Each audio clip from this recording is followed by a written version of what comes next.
Welcome, folks, to the SMITE Founders Series. We've been going through the last chance qualifiers. Jorby here alongside Inbound, and we're bringing you EMEA here this morning. Inbound, how you feeling today? I'm feeling fantastic. I'm ready to watch some good Smite 2. I love watching those intro videos to see all those Smite 1 esports moments because it just gets me excited to see some Smite 2.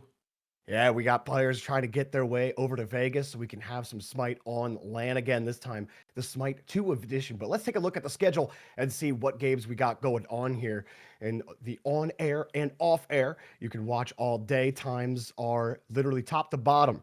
So Project Win versus Chase the Enemy will be first to go. And let's go Asgard again. During this match, we'll be playing against Mega Plumbers, but then we're going to be taking a look at Chase the Enemy. We're following them through their group stage here. And then eventually we move on to Threat Level Midnight and old and new. We saw old and new a little bit, and definitely going to be a threat in that group. But any teams or matches here that you're most excited to see, even if it's off air, Inbound? I think that old and new versus threat level midnight. I think we've seen a lot from both of them, and they're at least pretty established players on old and new side. And I think threat level midnight has shown a lot so far. So that's my one to look out for. Yeah, Threat Level Midnight definitely looked pretty good. I'm curious how Titans Reloaded are going to do against old and new. Both of those matches, I think, are going to be very exciting. But taking a look at the NA side, which will be later, start later today. Again, you can see off air on your left, on air on your right. You got Garf's Goblins trying to survive and get into the playoffs after their disappointing Swiss playoff run, but you got Gote 5 going up against them. Alec Hate Club versus the loser of Father's Day and Yummers. Now, Yummers is Trelly's least favorite name Inbound, so I got to ask you, what's your least favorite team name out of all these? I might be with him. Yummers, they got to work on their naming, but also Kitty team, Kitty Party isn't very good either. There's a couple pretty bad teams, to be fair. Yeah, Names, I do. names. I like Buff Uller. That's my favorite. By far. I agree. We just need to keep buffing Uller. Can't wait for him to drop, by the way. If you missed some of the Smite news, by the way, hi-rez announced the next 50 guys that they're going to be dropping in Smite 2, so make sure you're going over to the Smite Game YouTube channel and you're checking out all the content that you missed about what's coming to the game. But enough of that. We're going to get into the day. Inbound, we're talking about our first match here between Project Win and Chase the Enemy. We're talking about it a little bit, but take a look at the standings as we talk about it. Both of these teams trying to survive. Now, the top three in the group get to move on to the playoffs. The bottom two are out. So it is if you're seeing the plus minus, that's the game differential. And then you also have the head-to-head to consider as far as tiebreakers go. But you see a lot of matches still to be played. Mega Plumbers Chase the Enemy, Project Win, all tied there at 1-1 with DDK sitting there at the top. But do you think DDK is the favorite in this group, or is there anybody else you were kind of looking at overall in these standings for Group B or Group A, excuse me? I think DDK has got to be considered the favorite. I mean, they've looked really good so far. I think we've seen a lot from Drake. I think the game is kind of becoming a lot more jungle important. Like, jungle's always going to be an important role, and I've seen a lot from Drake, but the really good junglers get stuff done. It makes Mega Plumbers one of my favorites too, because I think Mast Kill's a really good jungler. So if I couldn't say DDK because they already look really good, I'm going to say Mega Plumbers with Mast Kill. Yeah, I think it was might have been Gore and I that casted Mega Plumbers and Chase the Enemy, and Mass Kill was going absolutely insane in that match. So, got to be taking a look at that for sure. It might be Chase the Enemy trying to hold on to that number 3 spot and ended up losing 2-0 to that Mega Plumbers. These next few games are going to be huge for them because you see they play DDK later today. So they got 2 huge games today for the rest of their groups. And it should be a fun one for sure. But moving for EMEA, excuse me, let's go Asgard again, not having a great time down there. But Project Win as well. Project Win still have to play the majority of their matches, but they ended up beating Let's Go Asgard again. And then I think the Let's Go Asgard they took by themselves, but then DDK, they weren't able to even take a game against them. So definitely a tough group for sure. Take a look at Group B, though, over here in EMEA. You got old and new sitting pretty at the top, but tied with Titans Reloaded 2-0. And that was a match I'm excited to see. We're going to see that one tomorrow at 1 p.m. Eastern time, as you can see. But you got Threat Level Midnight. You talked about how you're kind of excited to see them. So it's a kind of a 3-headed monster in this group for you, Inbound. Yeah, I think threat level Midnight has shown a lot. I think they have, you know, the card stacked up against them, because Titans Reloaded and Old and the New have looked fantastic too. But if they can put it together, I think they do play very clean Smite. It's just, can they have that consistency to be able to play against these really, really good teams? Yeah, KTG, who came in through that open bracket, not having the best time. We'll see if they can figure it out as well. But that's what you got in Group A and B in EMEA. NA side, it's a little bit different. It is kind of like double elimination groups. So both regions experiencing different ways to try to qualify for the playoffs. But a lot of these teams ended up playing in Swiss. They were in the bottom 8. Some of them went 5 rounds, and it didn't really go well for them. But enough of that. We're going to get into the game. We're ready for picks and bans for game number 1 here between Chase the Enemy and Project Win. So far, the tune has been, now Ra and Sobek are available this week. They were not available last week. They are available to pick this week. Sobek went through a couple of slight nerfs. Ra hasn't really seen a ton of love yet. I think he got slight buffs last week, but Zeus has been a very popular ban these last 2 weeks. He continues to get banned out here. Yeah, I think 100% Zeus is the god we have to talk about, but I think it's mostly Zeus is just by far the strongest mid laner. If you pick Zeus or you give up Zeus, you just have this massive advantage in mid. I think there's a lot of good supports. Sobek looks really good. I think Baron has some flex potential into support. There's a lot of value you can have in support. We actually have that Sobek band talking about, has seen some nerfs. They're not really enough to get him out of the meta. I think he's still going to be very strong, but that leaves open Fenrir. Fenrir's a god I love to talk about. He did catch a nerf, which made it so his ultimate potential is not nearly as strong. He has that slight delay now on the bite of his ultimate, which feels a little weird now that we're not used to that instant bite. Does it bring him down in value a little bit? Yes, so far, because we have a Loki first pick locked in by Project Win. Loki seems to be favored a lot, at least in LCQ, by a lot of these teams. Like Fenrir ends up being kind of like playing second fiddle to it after those nerfs. So I think everyone's kind of feeling that inbound. And Loki's still the king of the jungle so far. No one's really been able to contend with him. Obviously, if they get the Loki, you get the Jing Wei, and these drafts going exactly as they usually do, with Anubis also being locked in when Zeus is off the table.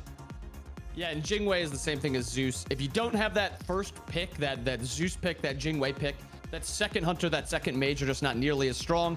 But as you said, Anubis is kind of that next up mage.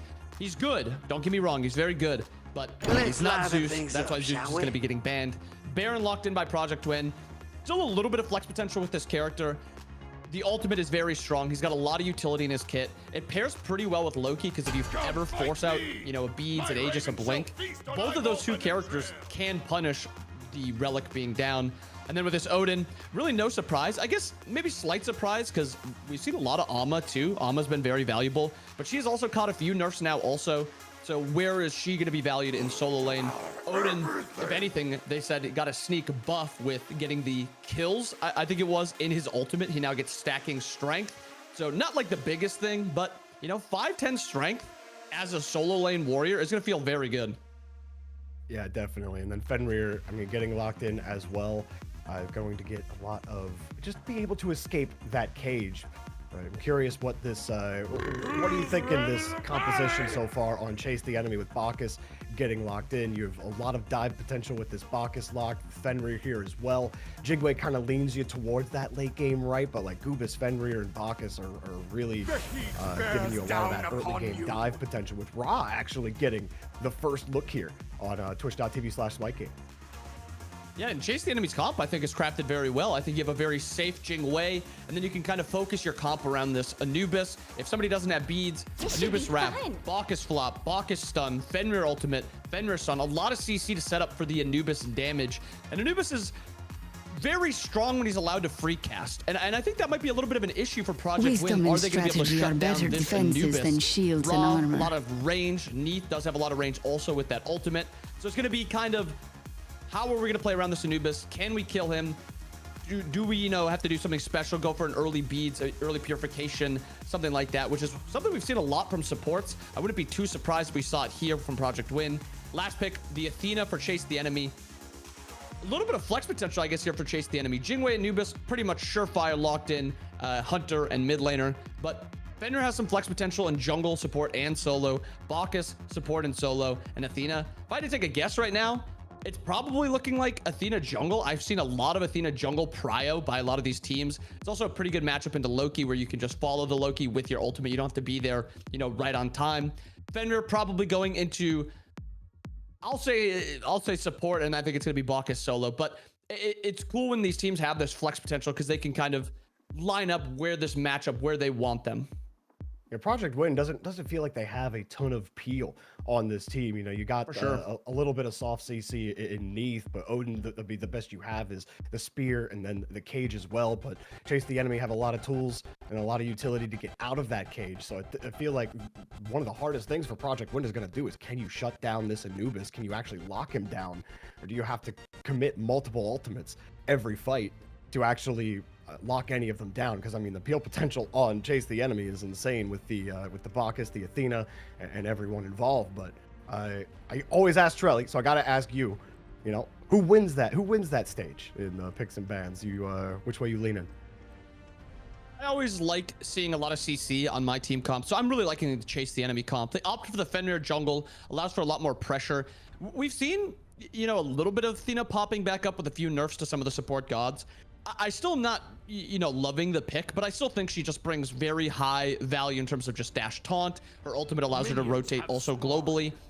The worry I have with Chase the Enemy's comp is only one shell into this Odin, and when you can't get out of it, like this Anubis can't, you can kind of just play around that cooldown, just cage him. You have the Sunder for extra damage. You have a lot of damage from the Loki, a lot of damage from the raw Neath that's long range that you can't really, you know, trade into. So I'm a little worried with this Anubis. No shell from Disco Fairy, which is kind of what I'd like to see, double shell out of the backliners, but, you know, still I mean, Anubis is always going to be the most important character in the game, because if you don't shut him down, he's going to kill everyone on your team. Yeah, we've been watching Anubis absolutely wreck these lobbies these last few weeks. The last chance qualifiers have been Anubis's playground. And no one has been having a good time trying to play around them. Even when Zeus actually hits the table, I feel like Anubis has at least gotten the support to help lock that Zeus down. Either way, you're getting maybe some early pressure here from Project Win.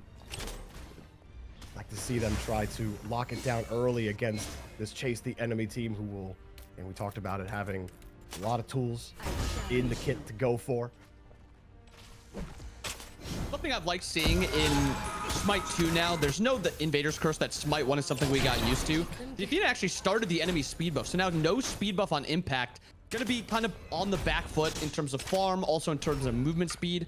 And then you have the Fenrir, the Anubis with speed buff, who took it in mid lane, and the Athena got it also. So a lot of rotation potential with Chase the Enemy. It seems like they were comfortable setting up. They have this triple Sunder setup, so they were allowed to kind of make this play. And on the opposite side, you only have the one Sunder on the Odin. So when it gets to those later portions of the game, we have a lot of burst on the side of Chase the Enemy in terms of, you know, Anubis damage, Jingwei damage. We also have pretty good secure. Ooh, getting taunted into it and in some trouble with the early rotation. Disco Fairy will pick up the kill, and Judas Priestley going down quick. So an early look from Kami coming over, and actually going to get a look on the other side from Project Win's jungler, but can they actually get the kill? Health is low, diving through with the minions tanking the damage, but you're not going to be able to get it and get out cleanly. So you do force them out, and you get at least some of those camps, but you won't get the kill. A little bit of pressure over in solo lane, and you kind of have to look to make a play somewhere when your duo lane is not floundering at this point, but I mean, you're ahead with a Jingwei. You're going to be feeling very good on that side of the map. You kind of got to even out the map somewhere. I like that he looks for the play. There's not a high kill potential onto that Bacchus. Very tanky god, a lot of survivability, but you at least get your Odin into a solid spot here. Now the worry is, if Kami does come over here, makes a play over here, and they kill this Odin, now you've got 3 lanes that are not doing all too well. So got to be very smart here. If you're this Odin, he does see the Bacchus reset. It looks like he's going to be fine, but could have been a little bit of a worry if both sides of the map were losing. Kami has been, with that quick rotation, we'll see how it goes. With these first 3 minutes, they've at least been able to stabilize and, like you said, just respond to what Chase the Enemy are doing. It's been something that's been difficult for a lot of these LCQ teams, is responding to what's happening on the map and actually being able to adjust to try to get back into the game. Sometimes just throwing their head at it, seeing what works. Kami's still kind of looking over at this lady as well. obviously with that lane clear, with that bluestone, gonna be hard to actually find a moment to pick him. Hoping he overextends. Kami will start rotating over to that mid lane. And something we've seen from a lot of teams now is this rush into anti-heal, and especially with this, Baron raw setup on Project Win, you're gonna need a lot of anti-heal over there. But Chase the Enemy is no slouch in the healing department. Also, Fenrir heals a lot. Your ADC is always gonna be healing for something, and then Anubis is like the king of anti-heal. You need to build anti-heal against him if you're ever gonna shut him down. They do have that Odin cage, but do you want to only fight around in a solo laner's rotation? No. So you got to get that anti-heal online early. Impact opting for this Brawlers, which eventually when he finishes it, he will be really strong. But there's always the downside to going specific items. If you go this Brawlers, you have no cooldown. So Impact is going to be at a little bit of a cooldown deficit versus Kami, who's rushing that Tekko Kage, which there's a lot of really fun items in Smite. Tekko Kage's got to be up there as just so fun. Cooldown, strength, movement speed, like everything a jungler wants. Yeah, I mean, I feel like that's always what you lean towards, right? Players love things that just stack stats, like any kind of not flat stats, not what I'm looking for, but passive stats that you can get are going to benefit you. So I like Tekko Kage for the same reason. And some items starting to get some of those things taken out. Judas Priestley, by the way, getting taunted, getting stunned. Life of the party has to come out just to survive, and turns it around on him. His impact comes to save his life. Dude will be down, and that just turned around here for Project Win. They'll get some more damage off, but likely won't pick up that kill.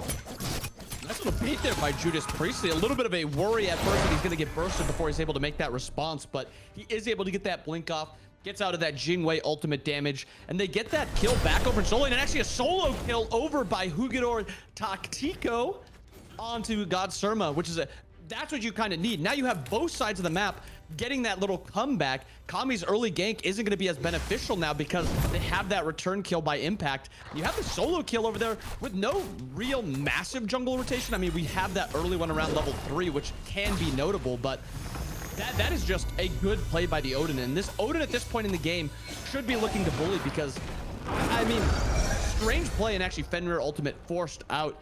A strange solo kill in my opinion there because the Odin opts for the Glad Shield, which is physical defense, into this Bacchus, and Bacchus has this Glad Shield, which is physical defense, into the Odin.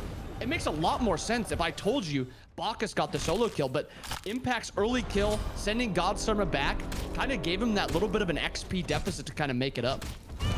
Kind of like the clear potential from Odin that really just gives him the advantage no matter what. The build is for them, and Bacchus gonna survive for now, but I'm not surprised to see Hugidor. They actually forced Defender of Olympus out as well, so there probably won't be a play as Impact was looking for a high impact play, but not surprised to see Hugidor do well on the Odin last time we saw him play.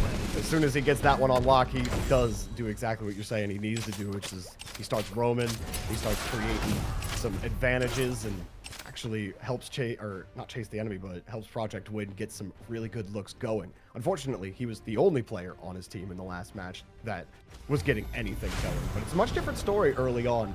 You know, you have a very slight gold lead for Project Win, and it looked like it was going to go the other way with quick rotation from Kami over a duo lane, but they had the response from Impact. While they didn't initially come at Bacchus, you talk about that early XP lead that helps Hugidor control the lane, control the camps. Now 7 minutes in, you're talking about Project Win controlling the map. Yeah, and with that, maybe looking to get some vision around over on the left side of the map. Get ready for this Gold Fury. We've seen a little bit of a fight over in left lane. Blue comes out as well. They're going to have some support. Athena comes right back in. Eats. And able to force himself out of it. Nickel is in some trouble. Judith Priestley will help zone everybody out. So again, a good response there from Project Win. Did force some of the utility out of Project Win. The beads down on Nickel for now, but everyone's going to go back to their starts. In this early portion of the game, we thought Chase the Enemy with that early dual lane gank. This is just a kill right here. This Raw. What? Okay, that was a lot closer. He's gonna die to the Sunder. That was kind of crazy. I thought he was guaranteed, but those protections in that Raw 3 kept him alive kind of a lot longer. And I almost think Slipper Slap missed that burst part of his Anubis ultimate, so he kind of didn't get burned as fast as expected. Yeah, that was crazy. I thought he was about to live for it. I'd be so upset if I walks through the Anubis, walks through the Anubis 3-1 and almost lives. That would have been crazy. But nice play by Chase the Enemy to kind of slow this game down. That Ra has kind of been high-performing. He had that level advantage. We actually have a solo lane in rotation, forcing out the Jing Wei ult. But what are you going to be able to do with this? It looks like he's just rotating to force out that ultimate. And now he's going to be looking to rotate back to right side. And this is something that these teleporters allow. There is a distinct want to rotate by solo laners. And it makes sense. You're playing this tank role. Once you get that first item, that second item online, it's really hard to get those solo kills. So what do you want to do with it? You want to use this teleporter to rotate around the map and make those plays. And with that, forces out that Jing Wei ult. If Jing Wei has ultimate, she's not dying. I think getting this Jing Wei ult down, give your Loki an opportunity, give your Baron an opportunity to kind of look for this pick. And if you do get one kill here, it does open up the map, allow you to go Gold Fury, kind of make plays off of that. You know, both sides really actually doing a fair job of managing their jungle. You did have Tommy trying to invade a little bit earlier, but invade has actually been pretty difficult even for Project Win. Actually going for the Gold Fury right now. You have the Athena taunt, but Athena's going to have a hard time stealing this one. In fact, it's just going to get blown apart, but there's some assistance coming in as the Gold Fury slowly but surely going down. I don't think a steal is going to be available. Project Win, they're just going to straight up ego the Gold Fury out of Chase the Enemy. And Project Win plays it exactly how they need to. They pull the Gold Fury. Athena walks a little bit too far forward. They commit to her. And it seemed like Chase the Enemy was not on the same page there. The mid jungle stood around in mid lane, kind of looking like they were trying to give it up. The Athena actually opts to go in. And maybe looking to make a play on this Odin, but Odin is such a safe character. He's got to be completely, utterly out of position to actually look to kill him.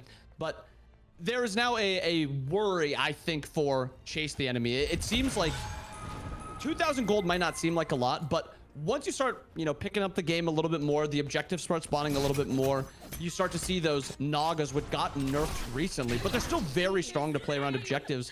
There's that worry when that first item comes online. If you try to take a fight around that, like you get that second item, we have an Odin with Glad Shield and Mystical Mail. If you fight on that Odin, very, very tanky, and he's going to do a boatload of damage. So you have to be careful. You have to be wise with how you're taking fights as Chase the Enemy. And Project Win, at this point, I want to see them, look to make a few more plays. Yes, you're a little cooldown dependent in jungle. You don't really have any great items for that, but you can make plays with the Athena. You can force rote relics with that. We don't have any beads on the side of Chase the Enemy, so I want to see them play a little bit more active.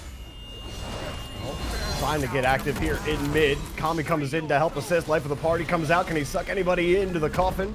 No, and he got the Anubis ult as well. Slipper Slap got a lot of damage out, but that's really all that Slipper Slap has been able to do. You were able to get the kill a little earlier, but Samichu was the only kill you could really get.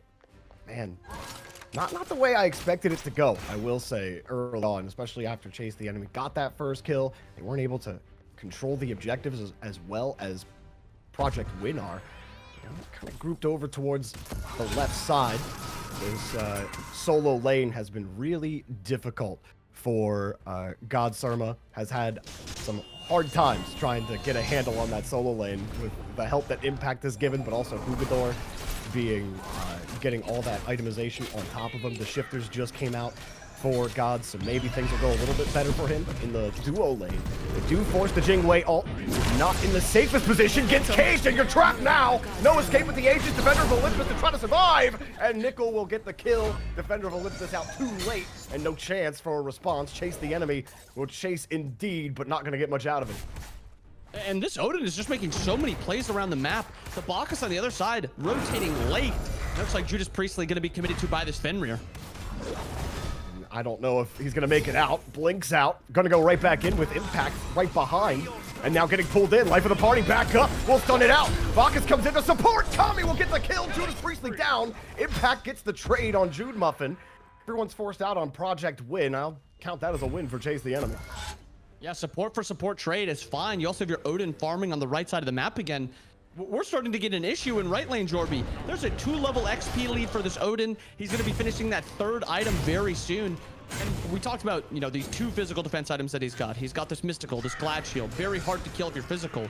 But once he gets this Genji's online, this Anubis damage is not going to be very relevant against him also, because he's opting for a little bit more survivability, going for this Soul Gem, this Book of Thoth, and then he's looking to go into, I would assume, as a Typhon's Bank for even more lifesteal. But This Odin's becoming an issue. And on top of that, Loki's been an issue. This first pick, Loki, there's a ton of value in this pick. He's making really good use of it. Yes, he didn't get that first blood. Kami did. Kami's playing really well on the opposite side, but so far, as long as Project Win plays around Impact, plays around Hugador, there is a lot of value that can be had. Yeah, loving Hugador's rotations. That Odin, not just tanky, but also the sustain on top of it. Like, even when you start trying to melt the health bar, it's like, nope, shield, I'm going to leap over it, and now everybody's here, and you're dead. It's so annoying to deal with when he gets online that early. You can't find a way to shut it down. And a couple of fights happening. One in solo. Life of the party coming out again. They're getting so much value out of it. Another stun. Good night to you, Jude Muffin. You ran into Impact Kami. Nothing you could do about it. And Project Win continue to find those picks, continue to force Chase the Enemy back. And all Chase the Enemy can get in a fight or another is a trade. And really in this one, they get absolutely nothing. Hugador in mid going to keep Kami busy over in that mid lane as Impact and Judas Priestley all move over towards the Gold Fury, and Project Win look to get their second. This should be a pretty free Gold Fury, forcing out a lot of ults on the side of Chase the Enemy before going for this objective. I'm getting a little nervous for what Chase the Enemy is opting to do. If you look at their builds, a lot of more defensive things being bought by them. They're going for this mystical male jungle. Your soul laner's never really building anything that's true damage, but actually pause on that. 2k gold on this, looking to be a fight. Iron Mantra has been destroyed. I think that was Hugador taking it. You're right, I think he bombed it. Hey, it's sitting on the ground. Yeah. So they, wow, Chase the Enemy. You can't even get a trade on the objective for the Pyromancer. It's about the only response you could have, and they're just going to force the fight. Impact just going in, swinging the daggers, but they're all taking damage. Judas Priestley just got lit up. Now Defender of Olympus comes out. They want this kill. Kami leaps down. Good night. Jude Muffin finally gets a kill on Judas Priestley, and Impact is forced out of the play. And I think that's just an overchase by Project Win there. You get the objective. Runic Bomb actually picked up by God Surma. So Chase the Enemy does secure it, and they do get the kill onto Hugador also, which is massive to slow this Odin down.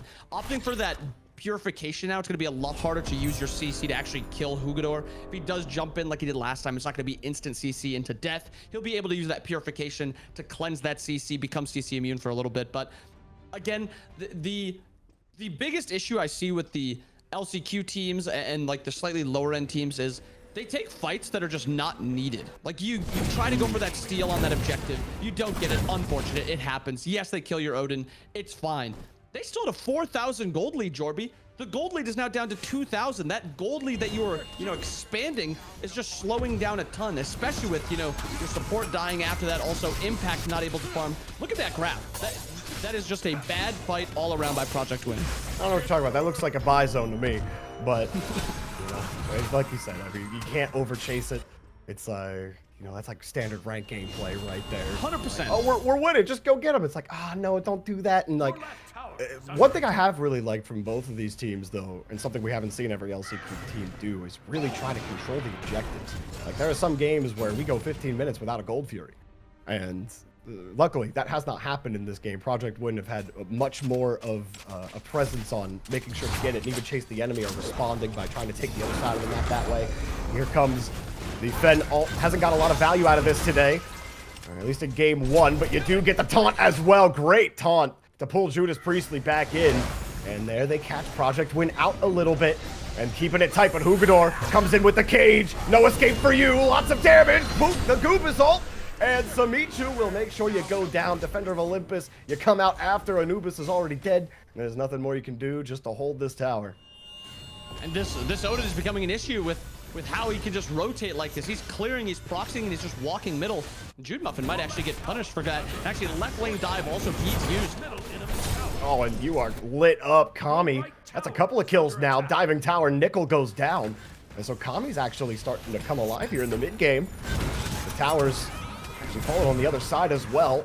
Impact had to rotate quickly. That tier 1 was looking a little worse for wear. Judas Priestley's back as well, and you just might get caught out here. You can't escape. Your leap is not up. With the flop down, you just narrowly avoid it. There's just a little too much from Impact. God Surma gets deleted here in the solo lane. And a nice little play on the right side of the map after a little bit of a loss for Nickel dying on left side. And both of these junglers are kind of having their way in this game. They make a play, somebody's dying. 7 kills on the side of Chase the Enemy. Kami's a part of every single one of them. Yes, Impact's only a part of 5 of the 8, but those are still very high value plays that he is making. And the downside, I think, so far that we've seen from Chase the Enemy is a lot of their kills are just going onto Judas Priestley, and they're putting a lot of ultimates into him. The support's job is, yes, I mean, not die, but if you're killing anyone, you want it to be the support if that's your teammate. And so far, he's dying, but even through those deaths, they're killing Jude Muffin. Jude Muffin is getting out-farmed also, so you have to kind of change who you're targeting. It can't be this Baron anymore. You got to put Fenrir ultimates onto somebody else. We have a level 19 Raw in this game who has died, but he is just kind of free farming other than that one gank on him in the mid game. Yeah, I mean, the fields are looking fertile for SMITE, and it's actually really worked out. He's put out a ton of damage in a lot of these fights. It's actually helped keep things nice and smooth for Project Win, and, well, we're not going to fight that this time. Instead, we're going to go over to Fire Giant. They're going for Gold Fury. We're going for this. Impact also has the awareness and the visual on it. I think this one might be tight. I think Project Win might get there. Impact is here. Fire Giant's dropping a little bit. Here come. Got it dropped out. Impact trying to force them out. Fire Giant goes down. And I believe it looks like, yeah, they got it. Chase the Enemy. Disco Fairy got the kill. As everybody comes across now, it's just about leaving, but you're getting zoned back into each other. And if everyone gets wiped here, it doesn't even matter. Here's life of the party. Do you find someone? You locked them, and now it's time to delete them. See you later. Slipper slap. The Anubis gone. That's a lot of damage off the table, and everybody else is about to follow suit. Jude Muffin gone. How about that? You get the Gold Fury, and you respond after the Fire Giant kill with 2 kills of your own and try to force the issue here. That's about as well as you could have responded if your Project Win. Yeah, and a really cool kind of back and forth there. Gold Fury pulled off to trade for that Fire Giant. They get the Fire Giant and they get the kill, but they also don't overstay and overfight. They get this Pyro at the end of it also. They don't take the 5v4 fight after because they don't have any relics up. They don't have any ultimates up. They take their wins. I like when teams take their wins and they don't try to overforce. You know, have got Fire Giant on Kami, who's probably your most important Fire Giant to be had right now. He's very tanky. He does a lot of damage. And also Disco Fairy, who's your second most important. So yes, you did lose 2, but it slows down the game. You're sitting at a 6k gold deficit. You're not in a spot where you want to be, you know, taking massive fights. But if you don't go for that Fire Giant, if you just sit back and maybe stand around that Gold Fury, we could have been talking about Fire Giant a minute later for Project Win on top of getting that Gold Fury. So I really like the proactive play by Chase the Enemy to make something happen instead of just defaulting to, you know, give everything up and opt to play from behind and kind of just play it really slow. So overall, really good macro play there by Chase the Enemy.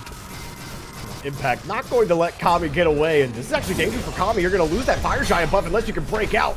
And to get some help with Jude coming in with the ult, that's 2 ults down as well, but life of the party, Judas Priestley won't get it locked down. And you talk about Disco Fairy, and I'm looking at the Titan's Bane online for them now, almost level 20. And we always talk about Jingwei being that late game carry. That's when she really comes online with that 4th item in, about to get into that 5th item. Could really be the thing that swings for you, even if you are 7k down. But this tier 2 is a big one for Project Win, trying to whittle down these objectives. They got the whole party here, and everybody coming to follow suit to defend, but that tier 2 will melt. They're going to defend that under the Phoenix if they have to. So Chase the Enemy willing to concede it. They know losing that fight and dropping more bodies would mean more tier 2s off the table.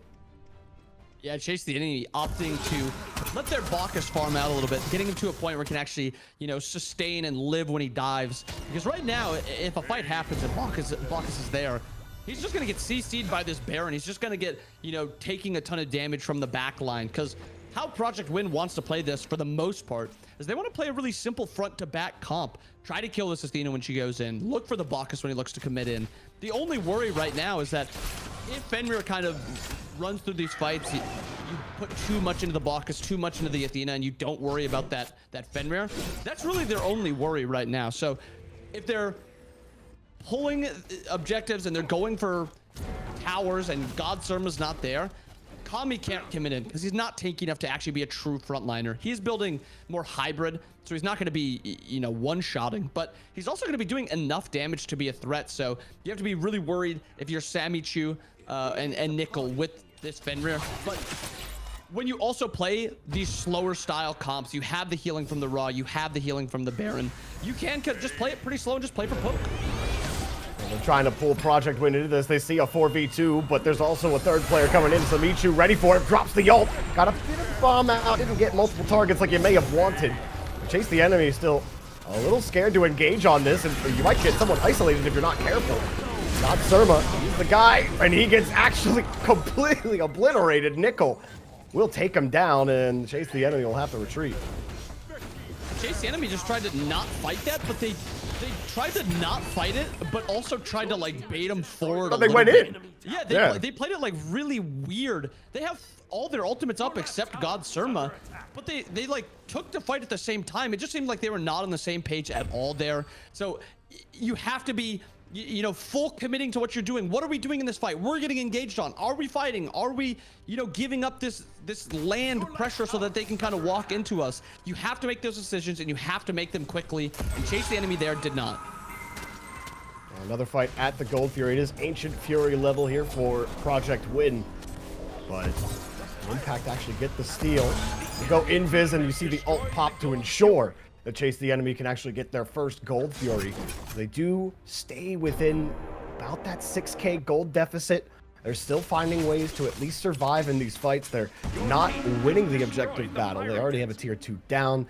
Whereas Project Win, they still have that mid tier 2 or tier 1 up. I mean, the tier 1s are less relevant at this stage in the game, but still it is a product of how the game has gone so far and the difficulties that Chase the Enemy have had in these team fights. Hugador, he's just standing tall here. He's not afraid of anything, and why would you be with the game been having?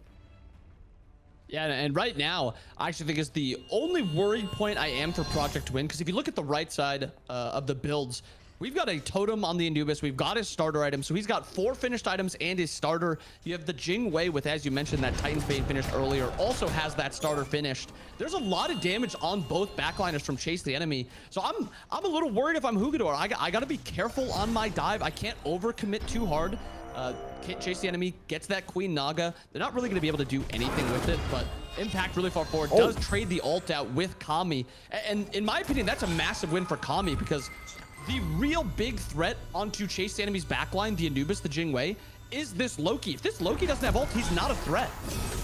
Yeah, and you'll have to just sit back and wait. There's not really any way to engage safely, because you got so much that can be dealt with, all of that peel. As soon as you hear the Loki in, you just turn around, you taunt, or, I mean, anything. Pick your poison. Get burst, get wrapped, get jumped on, get burped on. Tough one for sure. So a little bit of a delay from Project Win. Just a little bit of a grouping here. Fire Giant going to be the next objective we're looking to play for, and with the setup, Project Win, they have really good sustain, so they can kind of pull the objective, bait it out, see what's happening. Walking into the jungle is not wise. Oh boy, that's the trouble. You're gonna die quick. Yeah, Jude Muffin, sorry buddy. The cage has not been friendly to you. Your stay was short, and you've been executed. So move back towards that Fire Giant. You're just talking about Impact. Not going to die just yet. The rest of Chase the Enemy, they know. So Hugador is going to be a difficult body to get around. He's going to do his job and try to peel away this attempted steal from Chase the Enemy as the Fire Giant health continues to drop. Looks like Project Win, no real continuing on the damage. They actually are staying on the damage right now, but Judas Priestley's focus is on Kami as well. They may want to get off of it and try to fight, because it looks like they're caught between 2 ideas here, but a lot of damage is still keeping Chase the Enemy out. They'll leap right in, and God Surma has no chance at it. The Kubasalt out, SMITE will take down Slipper Slap. You got absolutely no value out of the Anubis ult, and they did peel off of the Fire Giant, but with 2 players down on Chase the Enemy now, you're just hoping for a lucky steal if you Chase the Enemy. You still have that sustain on the side of Project Win, but you don't really have good consistent damage. You have that full damage Mage Neath build. This could be a fight maybe taken here by Chase the Enemy. And it actually, yeah, Project Win can't do this. They just don't have the chance to do it. And maybe a lazy back here. Kami. Uh-oh, got the ult. Force the bees, but it's too late. SMITE, that's a huge kill. Nickel will get Kami. Disco Fairy picks up Judas Priestley as well. And Chase the Enemy just turned that whole fight around. And you said it, a lazy back from Project Win, fully confident that Chase the Enemy weren't going to come back. And it's just Project Win gets that double kill. Jorby, why are we looking to make a play when we have 50 seconds on respawns? Let's just reset quick and then walk back out of base. Why are we trying to do this Fire Giant so quickly? We don't have that consistent damage. They don't recognize greed. It is that greed, and you've got to be smarter with it, because these plays in the late game, I mean, we've said now 6,000 gold has been the lead for a while now, but that is good for Chase the Enemy. The lead isn't getting any bigger. It is stagnating. They're going to be getting their items online. This Anubis is going to be getting another item. Jingwei late game has this Deathbringer now also. You can't dive into a Jingwei Anubis. You can't. Not at this point. So now you have to play really smart front to back. The good thing is they have a Baron. They have an Odin. They have really easy front to back in terms of just, you know, CC the Athena, CC the Bacchus, and just kill them in front. But if you play a fight poorly just one time, the Fire Giant damage that Chase the Enemy has is way higher than Project Win. So there is an objective worry on the side of Project Win. They can't pull Fire Giants at this point, Jorby, without getting a pick. They can't do it in 5v5s. And that's something that Chase the Enemy should realize. They don't have to, you know, walk up super high into this Fire Giant pit because there's just no threat on it. Yeah, I wonder even if Chase the Enemy will, I think they're starting to feel confident. Their positioning certainly is starting to say something. And they just peel off. I think they really want to get them to overextend a little bit. Project Win seem to be aware of that as well. And it's just this little tug, this little pull back both ways. I think Chase the Enemy might be able to force the fight on the Fire Giant with the way things are looking. They do isolate one. Want to get out of there quickly. Hugador going down would be a huge frag at this stage in the game, but Impact's got to be careful. He might go down. And that would take some crucial damage off the table. Kami keeping Hugador locked in, and Chase the Enemy really trying to manage their positioning right in this fight. They want to fight. It almost looks the same as it did deeper on this side of the jungle, like it was last time. Looks like as they start to find the information, they find the isolation, they get a lot of damage, and SMITE comes in, missed ult, found absolutely nobody, and that is not what you want if you're Project Win. The damage is not going your way. Hugador just getting back in time. They really want to get him, but they're just not finding that isolation pick. But the farther Project Win go back, the more Chase the Enemy might be able to bait them in with that Fire Giant, still not down. Trying to take that Pyromancer. They will get an objective out of that standoff at least. They refuse to ungroup as Project Win are just trying to find a way in. See even Impact here. Just trying to find a little bit of farm. They're trying to stay productive here. This has been the longest standoff as in the 3 weeks I've been casting on twitch.tv/SMITE game in the mid lane here in the LCQ. Most of these games have been stomps in LCQ, but this one has been back and forth. Chase the Enemy has been holding firm, and slowly but surely they push forward. Hugador on the back line. Everyone just may turn on him here as he gets eliminated. Slap, super slap, takes down Judas Priestley. Chase the Enemy are chasing him down and got one out, just barely surviving. They almost got traded, and Hugador is just too beefy. But they got the pick, and that's exactly what they were looking for. Now, if you get this reset off, you have an opportunity, but Loki goes in, gets the ultimate. Purification is used. Bird Bomb is insane, and now Hugador got taunted. Health is dropping. They finally get it down. Disco Fairy credited with the kill. Coming, and Disco Fairy take down SMITE, and that is a huge win on the team fight for Chase the Enemy. They win the battle of attrition, and we'll look towards the Fire Giant now with a almost fully kitted, actually, yeah, fully kitted Disco Fairy here with that Hydra's Lament. With that, opting to give up Fire Giant as Project Win, and we've seen these fights evolve. The early game portion, Project Win was stomping. They could do no wrong. Odin would rotate in and kill and not die. But it's getting to that point where Odin can't just do whatever he wants. If they don't get baited by something and have the Loki just get a free kill, these fights are very difficult for Project Win. And as you get to this later portion of the game, one fight starts to decide it. And when it comes down to it, the first team that makes mistakes is usually the team that gets punished. And if you look at which team is better at punishing these mistakes, Dash Athena taunt, very easy. Fenrir ult, very easy. Bacchus flop, very easy. On the other side, it's like Odin's spear. You have Baron 3, but even like the Baron 3 is not hard CC. Odin has to charge it. If you just back up a little bit, Odin's not really a threat. I'm getting worried as this game goes later for Project Win's comp, especially with now Fire Giant down. You're going to be having the Ancient Fury going down, so these Phoenixes are going to be weaker. Chase the Enemy is kind of putting themselves into a perfect spot to turn this game on its head and take the win. Yeah, they have gotten the last 3 big objectives. Project Win have just Yeah, this was kind of what I was worried about with their comp at the start, is if Chase the Enemy can delay it out, and they did.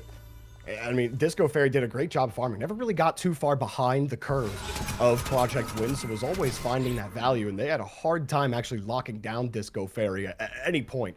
Got him, what, once. Only one time caught, but still really solid from the Jingwei over on Chase the Enemy. And I mean, you said it. I mean, they're winning those fights, but they just don't have the peel, they don't have the punish, they don't have the CC to be able to withstand these elongated fights. Because the longer you stay, the more you're getting CC'd. You only have one relic to deal with the amount of CC, and then you're done for a couple of minutes as far as that goes. So there's just nothing that they can do, and now the gold lead is basically gone, and everyone's itemization almost completely online. I mean, this is flipped completely in Chase the Enemy's favor. They're going to roll down, get this tier 2, 2 tier 2s down for Project Win. Such a strong early game for them, but almost 35 minutes in, and it's a completely different story. Impact's showing in left right now, kind of putting it on to Chase the Enemy. What are you going to do if I'm pushing down this left? You have this really strong 5v5 comp, but I'm the best 1v1 character in this game besides maybe Jingwei, who you probably don't want to be solo backing, because there is very easy outplay potential here from both of these, and it is risky. Ooh, just about who can out mono the other. And Jingwei ult to try to force it out. Impact does lose it with Defender of Olympus coming back, and that's the global presence of Jude Muffin. Gotta be frustrating. You're trying to make a play if you're Impact, and meanwhile, the fight over in mid lane, life of the party out, not gonna grab anybody. Chase the Enemy in full control of this. You don't want to overextend. There's one team fight wipe here, despite the comeback from Chase the Enemy. You lose 3 players here, and I mean, it flips again, and it's all of a sudden Project Win in the driver's seat.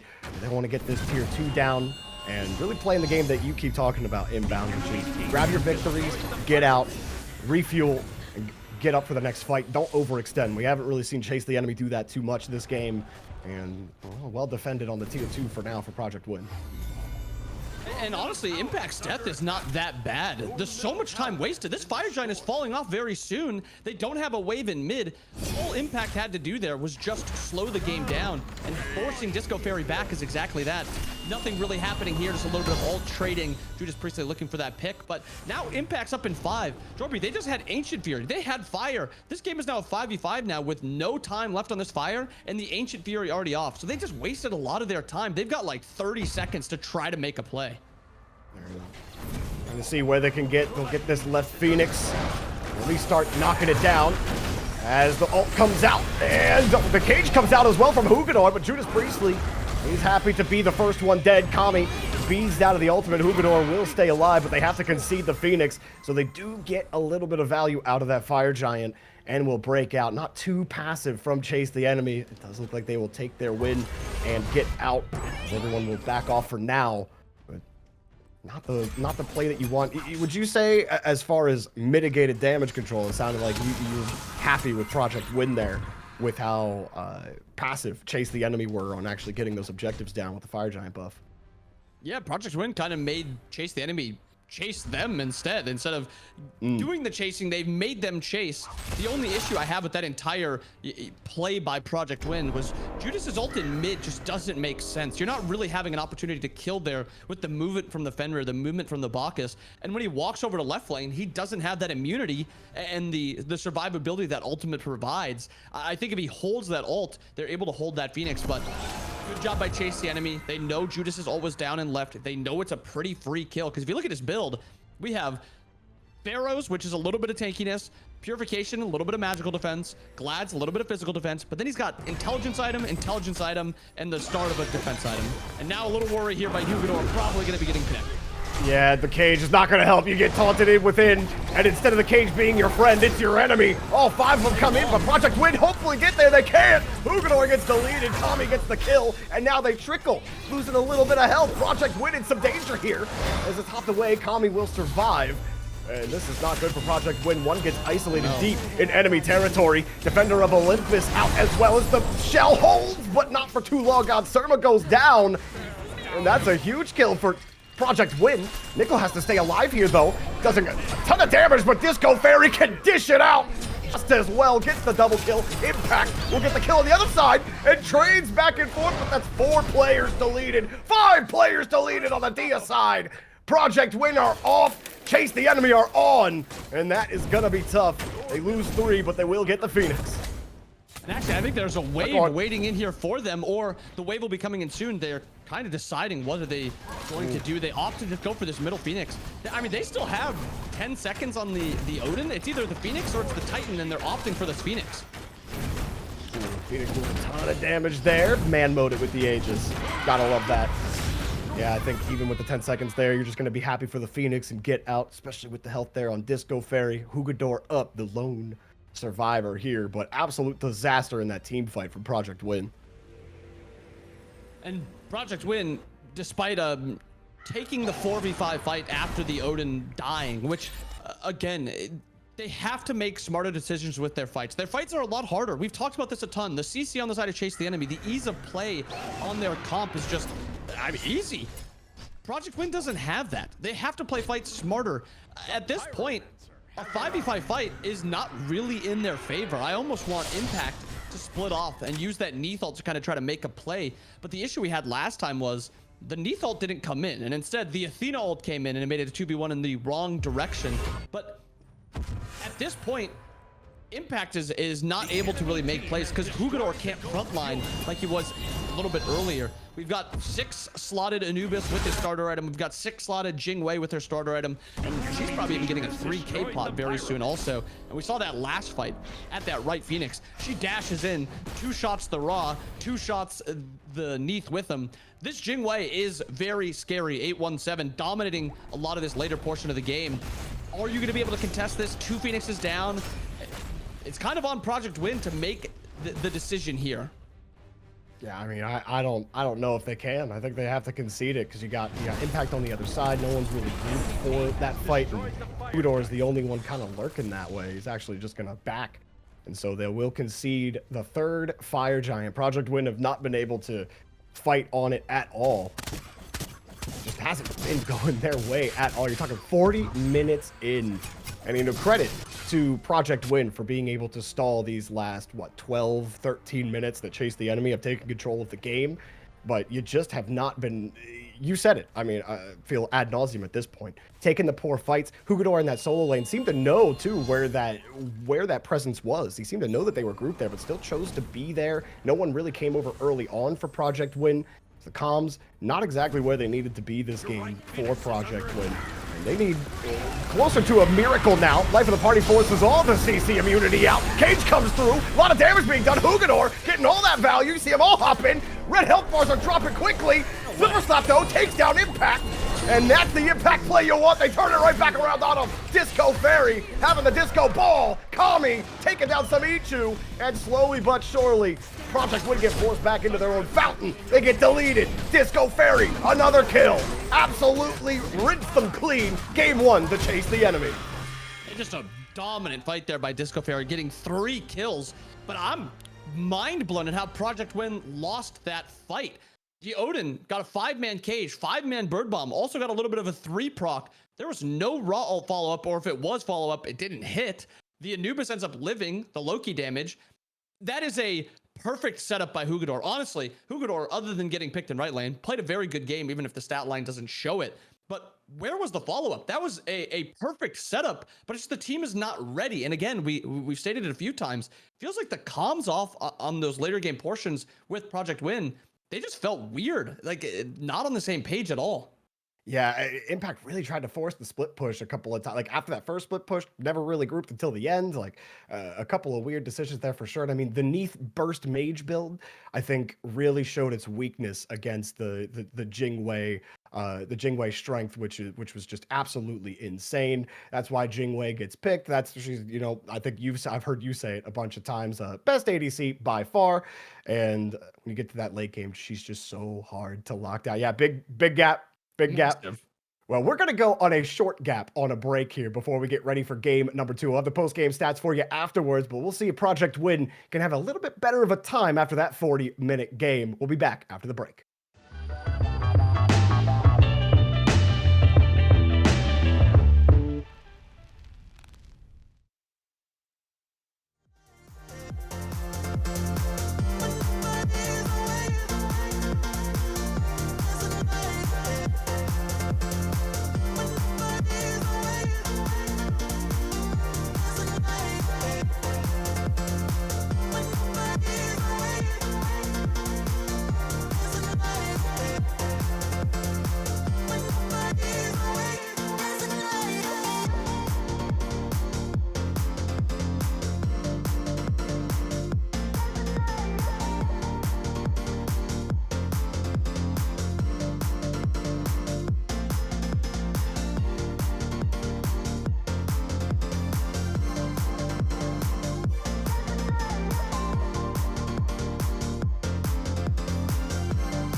Welcome back, folks. We are continuing with the SMITE 2 Founders Series.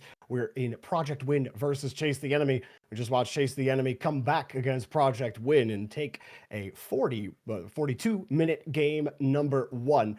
We'll be getting into game number 2 picks and bans here shortly. But before we do that, just want to let you guys know, if you miss anything in SMITE Pro, we've got you covered on the SMITE Pro YouTube channel. You can hit that hit the subscribe button there. You got Too Long Didn't Watch. You got goofy games. You've got silly whatever they're doing. I love the little games you guys do on the SMITE Pro channel. But all the stuff that you miss live gets uploaded to the SMITE Pro YouTube channel, youtube.com/SMITE Pro. So if you missed any games, they all get uploaded there. If you missed any of that side content, it also gets uploaded there. You definitely want to check that out. They have interviews with pros and even representatives from other regions that may not get featured here on the main channel. So you absolutely want to check that out. So we get back into this series, Chase the Enemy and Project Win. Quick recap for all of you. Picks and bans, Chase the Enemy, heavy CC. That did end up feeling like it was the difference maker, but really not even just the composition itself inbound, but the communication and the rather the fights that Project Win were taking were really kind of just mental mistakes more than it being anything about the composition that they were having. Yeah, and there was a few times even in like the middle portion of the game that we were mentioning how good their comp was looking, how good they were on the same page. But once you got to those late game 5v5s, it just fell apart. They weren't playing around their CC. They were taking weird fights. The Impact would be splitting and they would still be kind of forcing fights a little bit. And my biggest issue with Project Win's comp was their backline together. And this is something that you mentioned off air a little bit. The Raw, once it got to those later portions, those ultimates weren't landing. 4, 5, 9, it's a solid KD, but if the Raw ult isn't landing, you don't have consistent damage from your Neath. Godstormer's not dying in the late game. Jude Muffin's not dying in the late game. Kami's not dying in the late game. And that's kind of what happened. Once you got to these later portions of the game, you were just kind of getting ran through. A lot of those fights were like 5 for 1 later portion or 5 for 3 or something like that, where there is just nothing you can really do at that point. And you see the damage. I mean, 37K, I would guarantee 30,000 of that was in the first 20 minutes because later portions, nothing was really happening with this Raw. But this Neath is a bigger issue in my opinion. If you're playing around Neath, you need more consistent damage somewhere. She's not an auto attack god, or at least currently she's built as a mage, and that's kind of like the meta build around her. They just don't have consistent damage. And if you're not blowing somebody up off the Raw ult and the Baron ultimate, this Jing Wei, once it gets to those late game fights, will just hard carry. And that's what we saw. You got to the late game, the CC was happening, Jing Wei was carrying. Maybe don't go away from the Neath, but I don't think Neath Raw is that combination that I want in the backline. Yeah, it really did not work out. I mean, maybe if Samichu hits a couple more ults, honestly, even if he does hit those ults, he's still only doing like 500, 600, and he wasn't getting like really the best Raw you could get is one where your ults are hitting multiple targets every single time, and you just were not getting that value at all. Definitely one of the harder gods to play in the game in the mid lane, especially with some of the other options you have. Kate with the huge AoEs that she can have, the zoning potential. There's just not as much that Raw can do. So I'm curious when we get into picks and bans, how it will go for them. Will we see Zeus auto ban again? Probably. Maybe they think to zone out this Jing Wei. What do you think, Inbound? If you're Project Win here, how are you trying to isolate Chase the Enemy here and pick bans? I think I want to take first pick like they're doing, but not ban the Zeus. I always think it's weird to ban the best god in the game from first pick side, because usually like that's your threat. I'm taking first pick side. I'm going to pick the best god if you don't ban it. Again, they go to ban the Zeus, so they're not opting to play this best god, which kind of shows an issue to me. If you can't play this Zeus, you're putting yourself at a disadvantage. Same bans, Zeus, Sobek. It leaves open the Loki again. However, I think you take away the Jing Wei. Disco looks way too good on it. Nico can get off of the Neath and play something a little bit different. They opt for the Loki again, which I guess it's fine, but now you're just going to lose the Jing Wei. We promise this is not just a replay of the game 1 pick bans.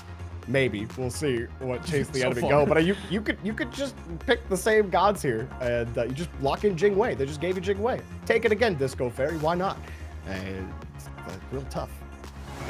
They're taking their time. Actually going to lock in Anubis. I do get two picks here. Anubis, I think, Yeah, it did go first. It was Jingwei, Anubis first, and then Fenrir third for Chase the Enemy. Which, I mean, agree completely. I don't think there's any reason to not pick the Jingwei, the opt for the Jingwei. You don't have to pick the Fenrir here because there's not a ton of threat to pick Fenrir once Loki's already locked in. Fenrir's best role is jungle. Loki's best role is jungle. Does Fenrir have flex potential? Absolutely. But you kind of want to play him more towards the jungle. As I start talking about, they lock in the Fenrir. So Project Win, instead of giving up the Fenrir or, you know, picking the Jingwei, they opt to lock in this Fenrir, which what does now Chase the Enemy have to offer in the jungle? Athena is something that we've seen a lot of value of. Susano has eaten a lot of nerfs recently. Is he still viable, really? And I like the Odin. That was the one thing that I was really confident that they should run again. Hugador had the solo. He was dominating that side of the map. And he was really the reason they had that massive lead. I'm glad they locked that in again. But Chase the Enemy now have this option of what are you playing in jungle? Project Win, Fenrir, Loki gone. Those are like the top two kind of by far. Is it Athena? Is it that Susano Athena? Yeah, I mean, Susanoo seems to be the pick when none of the others are available. You know, I feel saucy. I know he's not as strong as he was a little earlier, but I like some Herc jungle action. I know this is LCQs, and there's a bit of a risk there. I think the only time Herc was picked in jungle here in LCQ, he lost. So maybe not the best look, but Hades getting picked up here for Chase the Enemy. And probably usually seeing Hades in that solo lane, right, against that Odin. I actually think that's a pretty good matchup for God Surma. Didn't have any success on that Bacchus against Hugador early on in the solo lane, so if that is where that Hades is going, I actually really like that. You can actually match the lane clear that Odin just has locked down early. Hades has a very similar burst of lane clear, but where do you go after this here if you Chase the Enemy? They still have the Athena. It could be an Athena pick here and then flex it to either jungle or support. But again, as you said, Susano is that value. But do you want to show the Susano? Maybe keep it hidden a little bit until that final pick spot so Project Win can't really counter it as well. But I agree with you completely. I like this Hades. That Bacchus is just going to get out-cleared, out-rotated. Hades, at least in the early portion, till level 6-7 when the Odin can just proxy, he will just out-push the Odin. So that kind of slows down Hugador. And again, Hugador was that win con in the early portion, and he was the one that was playing very well. So anything to slow him down is going to be wise. But the slight downside with Hades is there's kill potential onto him. So, and Impact looked for that early gank over their last game. So maybe he does that again. Mordred locked in by Chase the Enemy. That's a guy I always forget to mention as like an assassin that you can play in the jungle. I think of him still as a warrior, but he is a very good assassin, especially in dive comps. My issue is Chase the Enemy doesn't really have a dive comp yet. Yes, they have the opportunity to, but if you're picking Anubis, usually you want to play more front to back. So I'm a little worried with this Mordred. What we saw with Kami at that Fenrir game, though, I have confidence that he'll make it look great. Curious if we see the Ares sets here. foot Actually, on my Hecate doorway, I'll destroy it. So Hecate, It's quite simple, really. oh no, yeah, that's right. They locked in Fenrir. I'm getting ahead of myself. So on her Fenrir duo, likely here with Hecate mid lane, Hugador obviously going to be rocking in that solo lane. I do like this a little bit better. I think personally for me, I would have loved to see an Ares or Athena on Project Win rather than the Fenrir. For the support, I understand the value there, and Ares actually getting locked in on the other side. I think Ares is so underpicked, man. I think he's so good, applies so much early pressure. Those chains to cripple are so valuable. You know, you force relic buys out of the other team where maybe they want to go a shell, maybe they want to go something else, but they have to buy a beads instead, or you have to itemize specifically for Ares. He does get picked up this time, where I think I would have loved to see an Ares on her on Project Win. And I think this is kind of like the perfect slot for an Ares. If Fenrir is diving, especially in that in duo lane, it is very hard pre-5 to win that matchup. So this Jingwei Ares lane is probably gonna win because the Fenrir's not able to make plays, use that jump, use that brutalize, stuff like that. And when you get to that middle portion of the game, Hecate no CC immunity, Odin no CC immunity. Yes, he's probably gonna pick up purification. Yes, Hecate's probably gonna pick up beads. But what do? You blink Ares ult, you walk up Ares ult, you pull that, and then you wait 90 seconds and then punish it again after. It makes the game very easy to play. And when we saw the game go later, the game go to those 5v5 late game team fights, Chase the Enemy was the one that looked really strong in those 5v5s. So I like that they kind of opt for this better 5v5. Again, they have this better late game. And I think if Project Win wants to win this, they're going to have to do exactly what they did last game for the first 10 minutes, but then step on the gas pedal that 15 to 20 minutes, play for around objectives a lot better, because we can't forget the first 3 Gold Furies went to Project Win. It was a pretty big discrepancy in that early portion. It was just a couple missed fights by them in that middle portion, and then their comp didn't scale as well. So if Project Win can clean up that middle portion of the game, Chase the Enemy's not guaranteed to go late, and that's where their comp flourishes. I feel like that's kind of the annoying part about Chase the Enemy, though, if you're Project Win, is because you did get those 3 Gold Furies early on, but every time they would get them outside of the first Gold Fury, there was an immediate objective take on the other side of the map. And while Project Win got those first 3 Gold Furies, they didn't get a single Fire Giant. And one of those Fire Giants was, I think, on the second Gold Fury, where Project Win tried to get there. They couldn't steal it. Then they overstayed their welcome. So yeah, you know, we've talked about it a lot, right? Project Win, the comms, how they take these fights is going to be a big indicator in whether or not they win this game. I do think I always ask you, because you're the smart guy, about who wins this. But I feel pretty confident in saying in the pick stage, I'm really liking Chase the Enemy's comp here early on. But we'll see what Project Win can do. They had a great early game, like you were saying.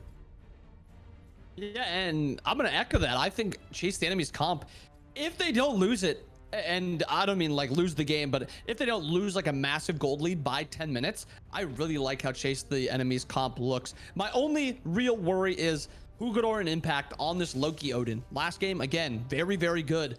God Surma, though, not playing the Bacchus, is playing this Hades instead. So it's a different matchup over in solo lane, and it's one that God Surma can get ahead in. And if God Surma's ahead and there's no solo pressure, I'm worried about pressure everywhere else for Project Win. I'm not going to count out Hugador, though, because he was playing a very, very good Odin. Minions and have spawned. He likes to rotate. So it's not like if he's even, he's just going to kind of, you know, farm and just trade with the Hades for no reason. He's going to look to make plays. Heck, he was rotating just to force out Disco Fairy's ult a few times. Did Disco Fairy get punished many times from that? No, he died one time, but that is still pressure being put on the map by Hugador, and I like that. And I like Jude Muffin looking for another invade here, and I like Judas Priestley opting to kind of match it. They both have the Sunder. And we're gonna try to get through on it, and no, you won't get it. But Jude Muffin, always good to try. Judas Priestley happy to grab the speed buff back over towards that duo lane. They will go. We will obviously keep a close eye on that solo lane. Does feel like the early game will be really decided on that, but it also could be just decided straight up in this duo lane. Talked about the advantage Ares has against this Fenrir. We'll see how much trouble Project Win have actually applying pressure in that duo lane. But I like the Hecate on Simichu. We didn't mention it too much in the pregame. Ra's just a little bit harder to manage all throughout the game. Hecate, it's a little safer. Granted, you know, you don't have a lot of movement speed. That's the really one downside, but you do get a lot of burst. You get a lot of zoning potential with the ultimate as well. So I think you'll find a bigger presence on the map, or maybe you'll just die quickly, as already you're feeling some of that pressure, but you can return fire pretty easily. Simichu's farm was pretty good in the last game. If you can continue that, I think you might see some good stuff. Judas Priestley gets some good damage off, and they're actually applying a little bit of this pressure early. And so far, these Ares chains aren't really hitting. And if you're missing Ares chains, that's like the one reason you play them. If you're missing Ares chains, you're going to be losing the matchup. And with Honor hitting level 3 first, not stopping a lot of that Fenrir's damage, if Jude Muffin does keep missing these chains, this Ares pick becomes a lot less useful, because part of the reason you pick him is this dual lane matchup. And if Honor is able to kind of shove in, get a lead, we have to talk about, you know, Nickel being on this auto attack character instead of the one-shot Neath. If Nickel can get a lead on her, that is a character that can also just hard carry a game through the early portion. So maybe the onus isn't on Hugador this game to get that lead and to rotate. It might be Nickel getting the lead and looking to make plays, but Cammy gonna be the first one looking to make a play, rotating to duo side of the map. Hiding inside, Judas Priestley getting caught, and we'll have to leap out. And those early rotations, Cammy did get that first blood over on this side of the map in the first game, and that Hugador burst, man, gotta love me some Odin, just absolutely chunking God Surma. But again, that one will be one to watch, because Hugador having that early pressure also has impact lurking on this Hades as well in that solo lane, but pushed under tower, might not see it happen. Seems to be aware that there's probably impact rotating around, considering how much Impact was showing on the solo lane in game 1. You got to be aware of it early on. So far, junglers actually blink in by the Anubis here, but it is just going to be the beads forced by Slipper Slap getting that down. Godstorm on the right side of the map also taking a little bit of damage. Woo! Oh man, that early Loki damage is disgusting, dude. Impact just sets him up and then the bomb puts him down. That is nasty work, and Hugador will continue to, well, get his early dominance in that solo lane. Maybe get some of those rotations, because we're not seeing that duo lane get a ton of pressure yet. Impact knows where his guy is, and that's Hugador. Get him online as early as possible. Yeah, and I mean, last game he kind of sat around for a little bit. This game he sits around for even longer because they play around Odin. That's what they do. I like that no matter what, Impact is going to be looking to get Hugador ahead because Hugador makes good early plays. And Godstorm now behind on this Hades. The solo lane matchup is pretty volatile. It is something where, like, if Odin gets ahead, this Hades can't really play the game, especially if he opts for a magical defense item where he doesn't have to worry too much. We saw him opt for the Glad Shield, but it is a different matchup. Bacchus isn't doing as much damage as the Hades is, especially once they both get ultimates. So maybe Hugador switches up that build a little bit. But either way, if this Odin does get a lead again, which already he's off to, and opting for this purification, I like that. So he can kind of just run through duo side or solo side of the map. Now it's on Hugador to, again, make those rotations, try to get his duo lane ahead, try to get his mid lane ahead. And before that, Judas Priest is going to be the one to do it. And Judas Priestley gets early rotations in, forces out the ult. Jukes left, back to the right, avoids all that damage, and Impact comes in and slaps up Slipper Slap. Not the way they wanted that one to go, so great rotations early on here from Project Win. About the same as we saw last game as well. This early game seems to really go solidly for them. They seem to have a great idea on those early rotations. My worry will be, can you actually get the snowball? Can you get a big enough gold lead to where it doesn't really matter what Chase the Enemy do in the team fights? They'll simply not have the items. They won't have the experience. That's the one way I think Project Win will have to win this, knowing how Chase the Enemy play these team fights later on. Yeah, and I think that is something actually. Wow. The Odin spear that chases out of the ultimate once you dash out of it does get the kill, and that's a nice another kill over in solo lane. Another fight in mid. I got to chain out and actually have a little bit of damage. You can't run when you're chained up, as Judas Priestley goes down, and Slipper Slap will get one back after getting collapsed on a little earlier. And fights just happening all over the place. We have fights in right, fights in middle, fights in left lane, but this is good on Nickel. Put the pressure onto Disco Fairy. Don't let him free farm like you did last time. Stopping the back. I like this play by Nickel. Only worry is no beads available. Doesn't know where the Ares is on the map, so he has to play a little bit careful. But so far, it's kind of the same story as last game where Project Win is making a lot of plays. Chase the Enemy, though, is not really giving it up, though. They're trying to fight back. They're making a play or two here in middle. They're trying to just keep this game a little bit slower because that's what they have to do. You're not going to win this early game, and Nickel getting committed on. Yeah, he just leaves. There's no escape for him now. Mordred ult comes down onto him, and there is no escape there from Mordred. And that's usually Ares' line, but, you know, Cammy will absolutely be a threat roaming around this map, and Chase the Enemy are making this early game as, thank you, Doug, for the quick look at that XP and gold difference. Looks a lot the same as it did last game, right? Just those, like, the peaks, the valleys, where they can't really actually get any kind of linear progression in the lead. Chase the Enemy always have a way to come back a little bit. And while they were behind in gold consistently in game number 1, it's a little bit different this time. Under 1,000 gold, you're about 500 gold down. It's basically nothing. And you're actually getting more trades than you were getting in the early game before. But this invade from Impact taking all the camps. There is a lurk around from Slipper Slap. We'll get the wrap and all of the damage out, but that's all you're going to get out of it. And Impact forced out of the play. I like this early itemization and early play by Project Win, opting into the 2 purification items on the Odin and the Fenrir. And that is just to keep your mid laner alive against this Ares. You said it in P's and B's. This forced ult. I like the ult by Impact there. Just make sure you live. Another ult as well. Oh, no. That is not what you want. And then, ult back into the tower. A little play from SMITE. Oh, can't get the kill. You get a lot of damage off, though. Cammy lives with an inch of his life, and here comes the Fennel as well. Judas Priestley getting the kill. Jude Muffin goes down. A lot of ults committed there, one to escape, but that Hecate play, excellent stuff there, and then the ult on top of it as well. You gotta love that one for Project Win. Absolute cinema right there by SMITE. The timing goes perfectly. As soon as he gets pulled in, the CC immunity's off of the Ares. They're too close to him to really react, and they all get pulled under tower. So far, the Raw last game, he was farming very well. It was looking good, but just the plays that can be made on this Hecate, the plays that can be made, especially when you start to get ahead now. Eyes on SMITE, because last game, eyes were on Impact, Hugador. They played very well, but it had to be on SMITE once the game got to that middle portion, and he's got to pick it up. But if there's any indication of what we've seen so far from SMITE, he's already ready to start carrying. I'm a little worried right now about this ADC fight. Nickel, who is now down in XP to Disco Fairy, already has a kill under the belt, and they haven't been able to actually dominate that lane. It was looking like Nickel was finding his way early on in the first 5 minutes, but then he gets picked, you know, and Cammy got that kill. Now you're starting to lose that XP battle, and you're staying consistently behind that Jing Wei, who was the big difference maker at the end of the game. But Hugador on the other side is helping even out that difference right in that solo lane, and Slipper Slap actually catches SMITE with Jude Muffin coming to support. And you gotta be careful in that mid lane if you're SMITE, and here's another leap right under tower. They're hoping to get the kill and maybe get a couple rotations out of this one. As what? You just get the kill out of it. You couldn't escape God Server. That's about the best you could hope for with 3 bearing down on you under tower.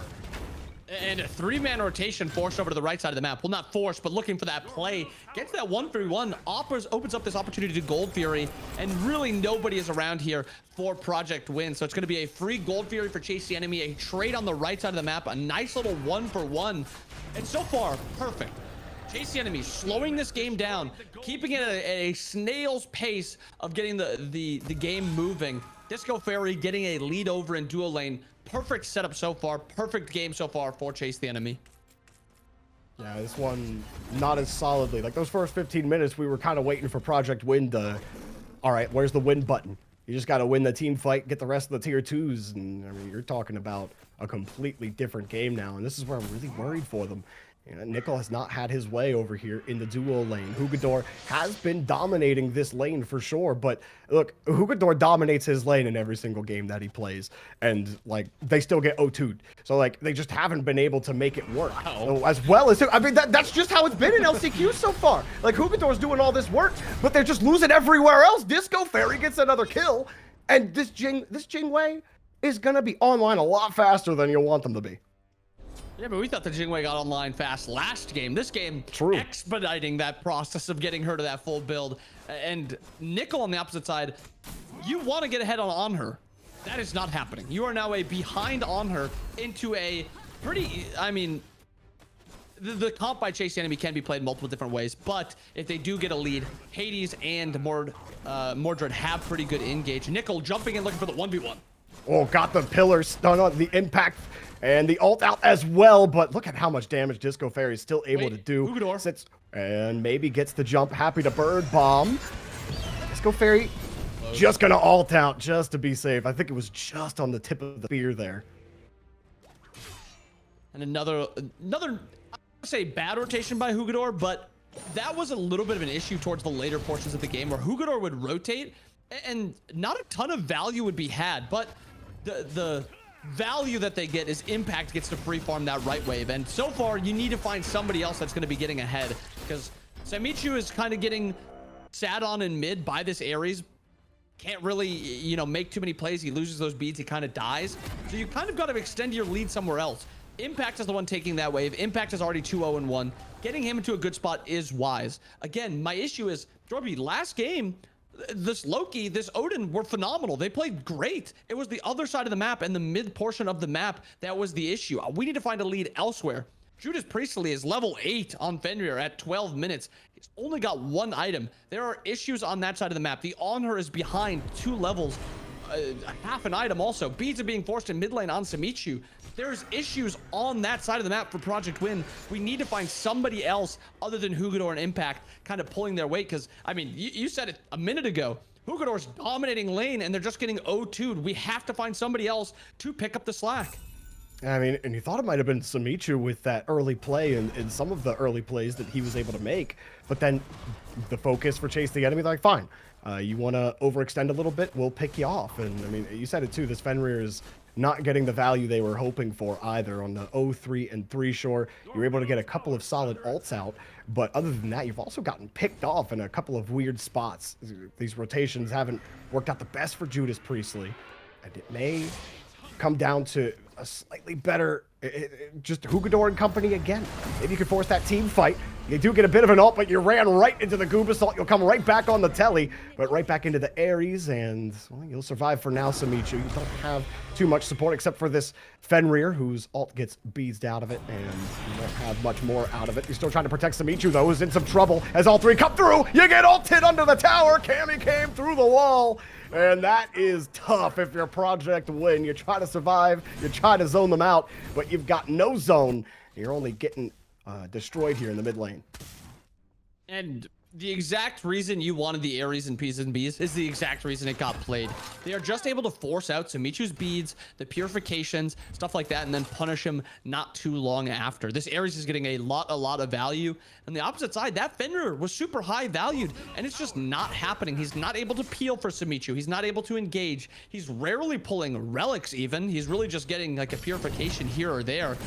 There is a big issue we're seeing right now. It's not been exploited completely so far because it is a slower pacing game for Chase the Enemy, but there are pretty obvious issues we're seeing with this comp that Project Win have crafted. Yeah, you know, when you look at the numbers, it really doesn't look that bad for Project Win. You know, you get a Gold Fury, all of a sudden you're back in the gold lead, the XP lead, but looking at the eye test, I mean, it's hard to see where, like you said, where the angles are forward. You're getting ulted here, you're getting chained, there's no escape, and you're dead.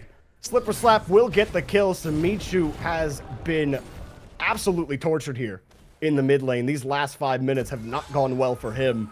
And with the mid lane starting to get shut down by Chase the Enemy, you really start to look again. I'm not finding many places you can win. Judas Priestley's been level 9 for like a year and just has not been able to have much success. And here's just all of that damage. The Impale is actually going to get a little bit of support here, but ulting, getting a lot more damage off. Do you go for the kill? Do you go for the trade? Hiding under the grass. One shot should do it. Maybe a second one. And Disco Fairy puts the little gust of wind up and you die, and it looked like that was a turnaround, and now here comes the rest of the support, the chains, the wraps, the cage to survive for now, but they're just diving through. Look, here comes the ult from Kami, getting the kill on Judas Priestley, and there's nothing they could do about it.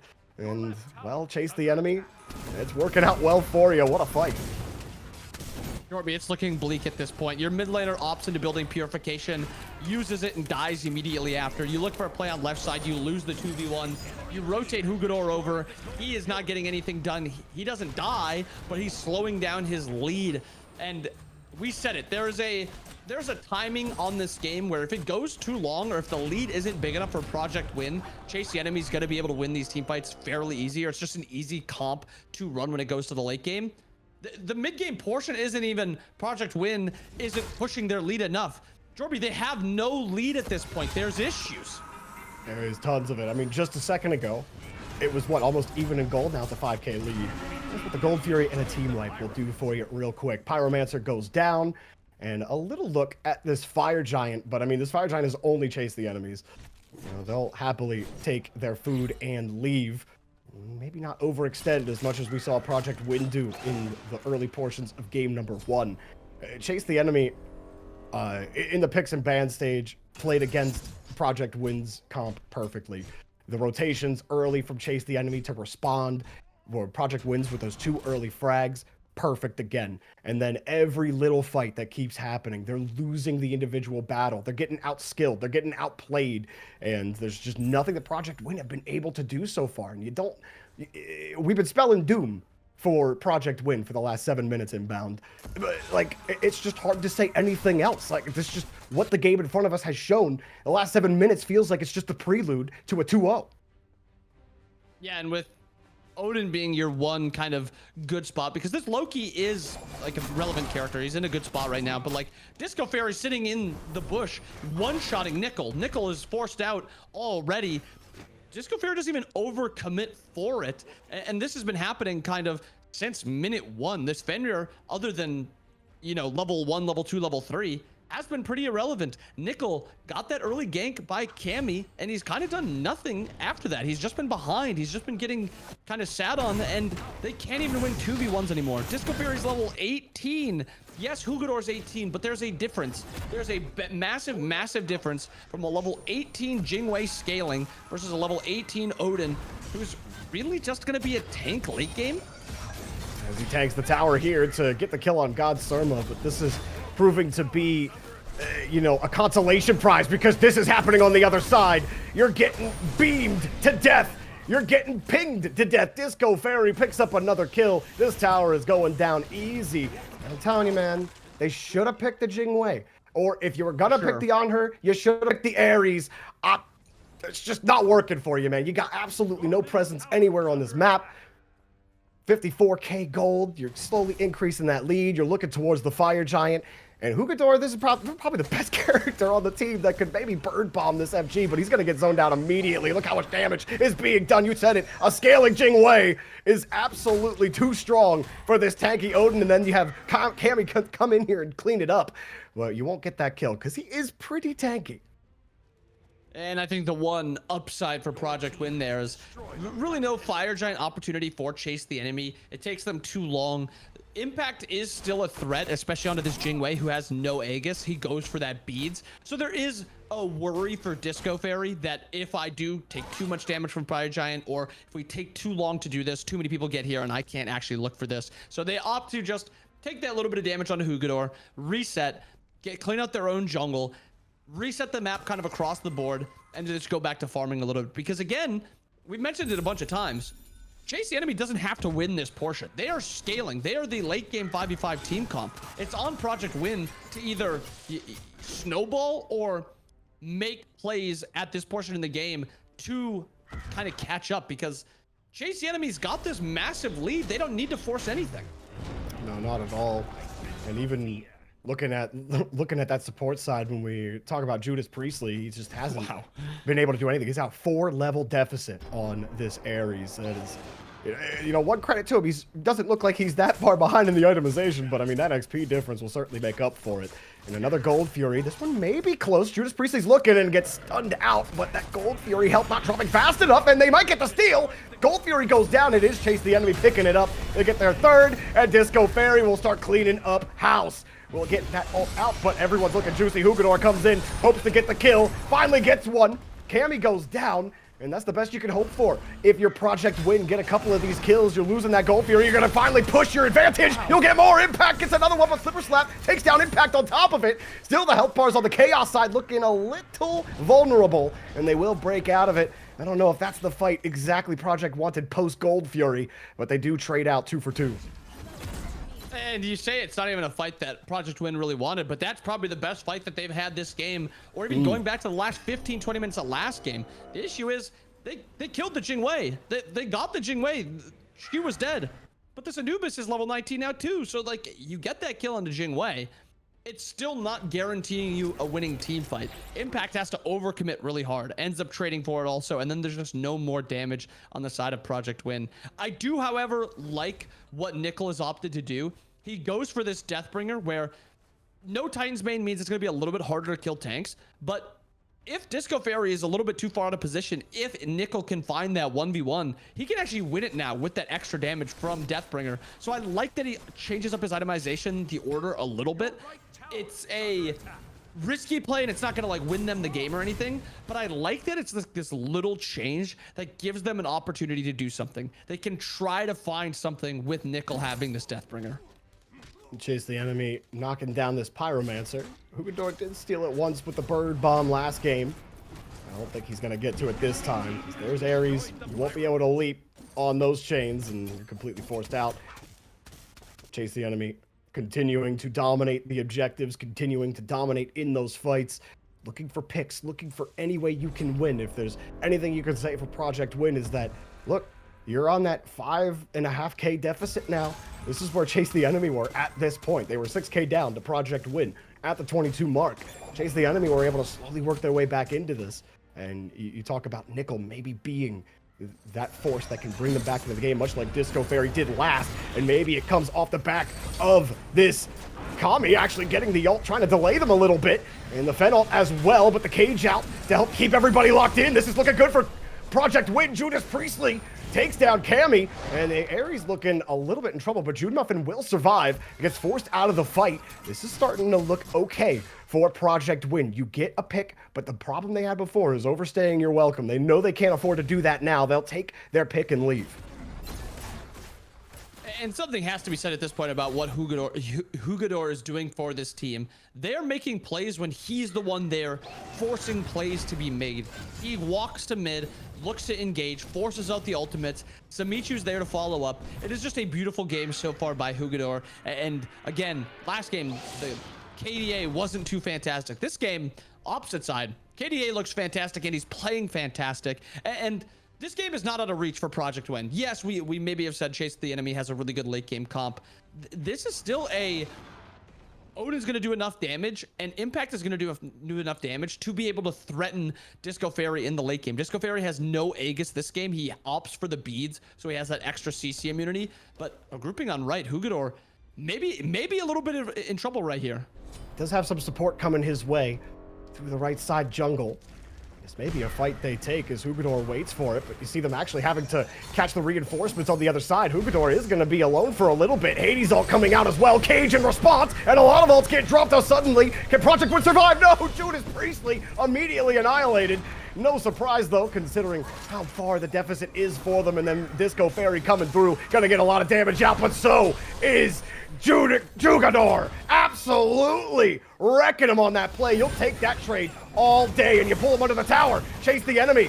Maybe just want to force this fight. They actually are, and just survive it. Hugador will get out within an inch of his life, and Jude Muffin taking down SMITE.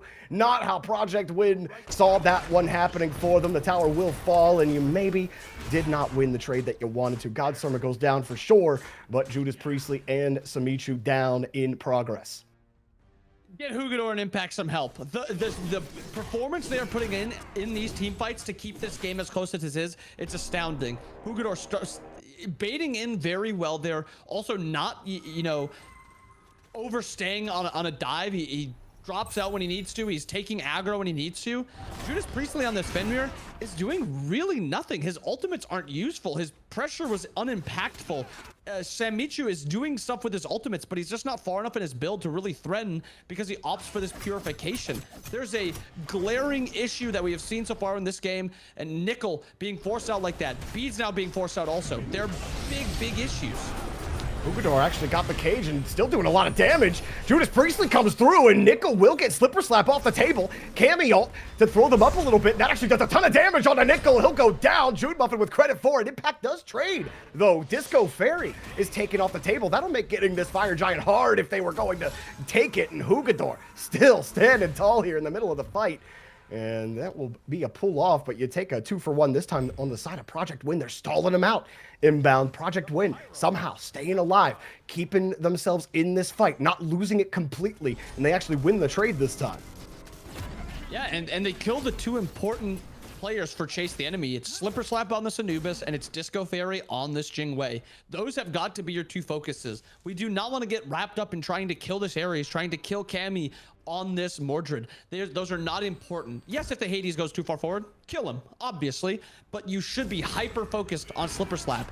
And that's what Hugador's doing. He is, like, as soon as he sees Slipper Slap, his eyes light up and he is running at him. And that's what they need to do, because that's the same thing that needs to happen with Disco Fairy. Again, no Aegis. You can kill him. Hugador is doing enough damage here to not necessarily kill, but to get them low enough that they're in lethal range for Impact or for Nickel or whoever it is.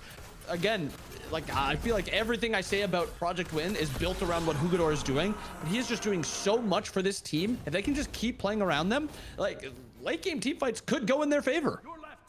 These last two fights are indicative of maybe the turnaround to start happening, but this next team fight, critical. If they can keep bodies up, find a way to steal this Fire Giant away from Project Win, because we've been fighting in this right jungle for the last 3 team fights. Both teams want this. Project Win don't want to give it up to them, but you said it, the targeting and the comms are so much better this time, almost 30 minutes in. And they'll try to dive in and get the Pyromancer. They will not get it, though. Hugador going to leave immediately. And Judas Priestley, say what you want about how far down he was early. He's still 5 levels down to the Ares, but you're still getting some valuable ults. You're getting valuable displacement, and that's about the only thing you can hope for out of this Fenrir. But it does help displace, isolate the targets that you're looking for, that Anubis, that Jingwei, and if you can keep them down, you do have a chance, but you get wrapped, and you'll need to leap out of it as you have the CC immunity to avoid those shades. The cage is out as well, and Cammy hoping to keep Hugador out of the fight for a little bit. He's getting bursted down, but just too tanky, and shields are up, and all of a sudden, God Serva actually taking down Impact, and Judas Priestley goes down as well. So while Hugador was taking a bunch of damage and targeting, damage was happening elsewhere, and Chase the Enemy take down 2, and that's gonna maybe think about a Fire Giant, but their health bars aren't exactly great. They're still having to account here for Project Win, kind of sitting right outside of it, and it looks like they will give the back and just wait for another fight. It's just like, how is this happening? How is Hugador soaking all of this and not being the one that's dying? Good damage here by Cammy to bully out Nickel, which is valuable for this Fire Giant if they looked to go for something here. But again, Hugador setting up this really good fight, taking a bunch of damage, CCing a lot, getting good damage out also, but it's Impact's the one that ends up dying. It's Judas is the one that ends up dying. This Fire Giant has 5,000 health. And Hugador hoping to get them out of it. He might even get a pick on it as Jude Muffin ult was forced. Fire Giant does go to chase the enemy, and Hugador, well, you are probably going down here. You might be tanky, but Bird Bomb, and you get ulted. Yep, no escape for you there, buddy. Disco Fairy will get you this time, and the Cammy ult to grab another one, forcing the beads out of SMITE. And this one, unfortunate. Hugador going for the steal. Him going down is really going to delay Project Win's ability to contest anything here for the next 40 seconds. Wait, Jorby, I'm pretty sure he just stole that. Wait, did he steal it? I'm pretty sure he just stole that. They have Fire Giant on the Fenrir. How did he steal it?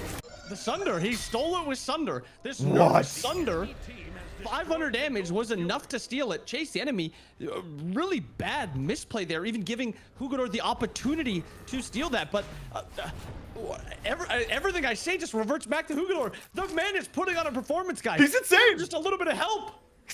Somebody please lessen the backpack on this man. My God. Yeah, I mean, he got pulled away from the Ares, and then I saw Fire Giant go down, so I just assumed it was Chase the Enemy there, but that's crazy work from Jugador. I mean, how do you do it, man? Let's see if they can actually do something with this. He's back up now, and now you can fight with him. One of the best Odin you'll see really ever, as far as doing his best to put everyone on his team in the backpack. This is a toss-up now. Project would have just survived. All their tier 2s are up. Chase the Enemy have not been able to control the objectives as well, and this gold lead starts to matter a lot less now with everyone on Project Win starting on their last items, everyone starting to get up to level 20. You only have Judas Priestley, who's level 16, which you don't even care about that at this point. Everyone else is where they need to be, so this is starting to flip a little bit and be the opposite story of what we saw last time. Hugador gonna drop in, get the cage, get the Fenol as well to displace. Nickel will get the kill on Slipper Slap. They get Cammy? one half of that damage down. Cammy gets the ult, but you're not gonna get much more follow-up out of it. He gets deleted. Nickel gets another kill. Project Win figuring out how to finish the project here as they succeed in another team fight, and it starts with Hugador. What is Chase the Enemy doing there? Why are we even in engage range when we have our Hades pushing out the right side and our Jingwei isn't even in this fight? It's just a bad misplay by Chase the Enemy. We talked about last game, Project Win has these mental lapses. This game, Chase the Enemy, a few mental lapses, giving up Fire Giant, taking that fight right there. Project Win have a 5v2 or 5v3 opportunity. They have a big Minotaur, so they can maybe look for a siege here. But again, there is a still big discrepancy in the ADC damage ability. Disco Fairy is fully kitted out. He's got his 6 items. In the bottom left, you'll see he's at 40,000 damage this game. So he is still a massive worry. But again, this game is closing in. Hugador is making plays. They're getting these picks. The Fire Giant is going to be dropping soonish. So it's like, that's going to be the next fight. It's going to be one more Fire Giant grouping. Maybe it's not like an actual Fire Giant kill, but one more Fire Giant grouping that's going to kind of blow this game open. Yeah, I mean, look at that swing now, only down 2K Project Win, just very recently almost down 8K, have swung this back in their favor. XP difference also swinging their way. So in the XP doesn't really matter too much at this point with everyone at level 20 on both sides. Minus you, Judas Priestley. You're having a great time out here, buddy.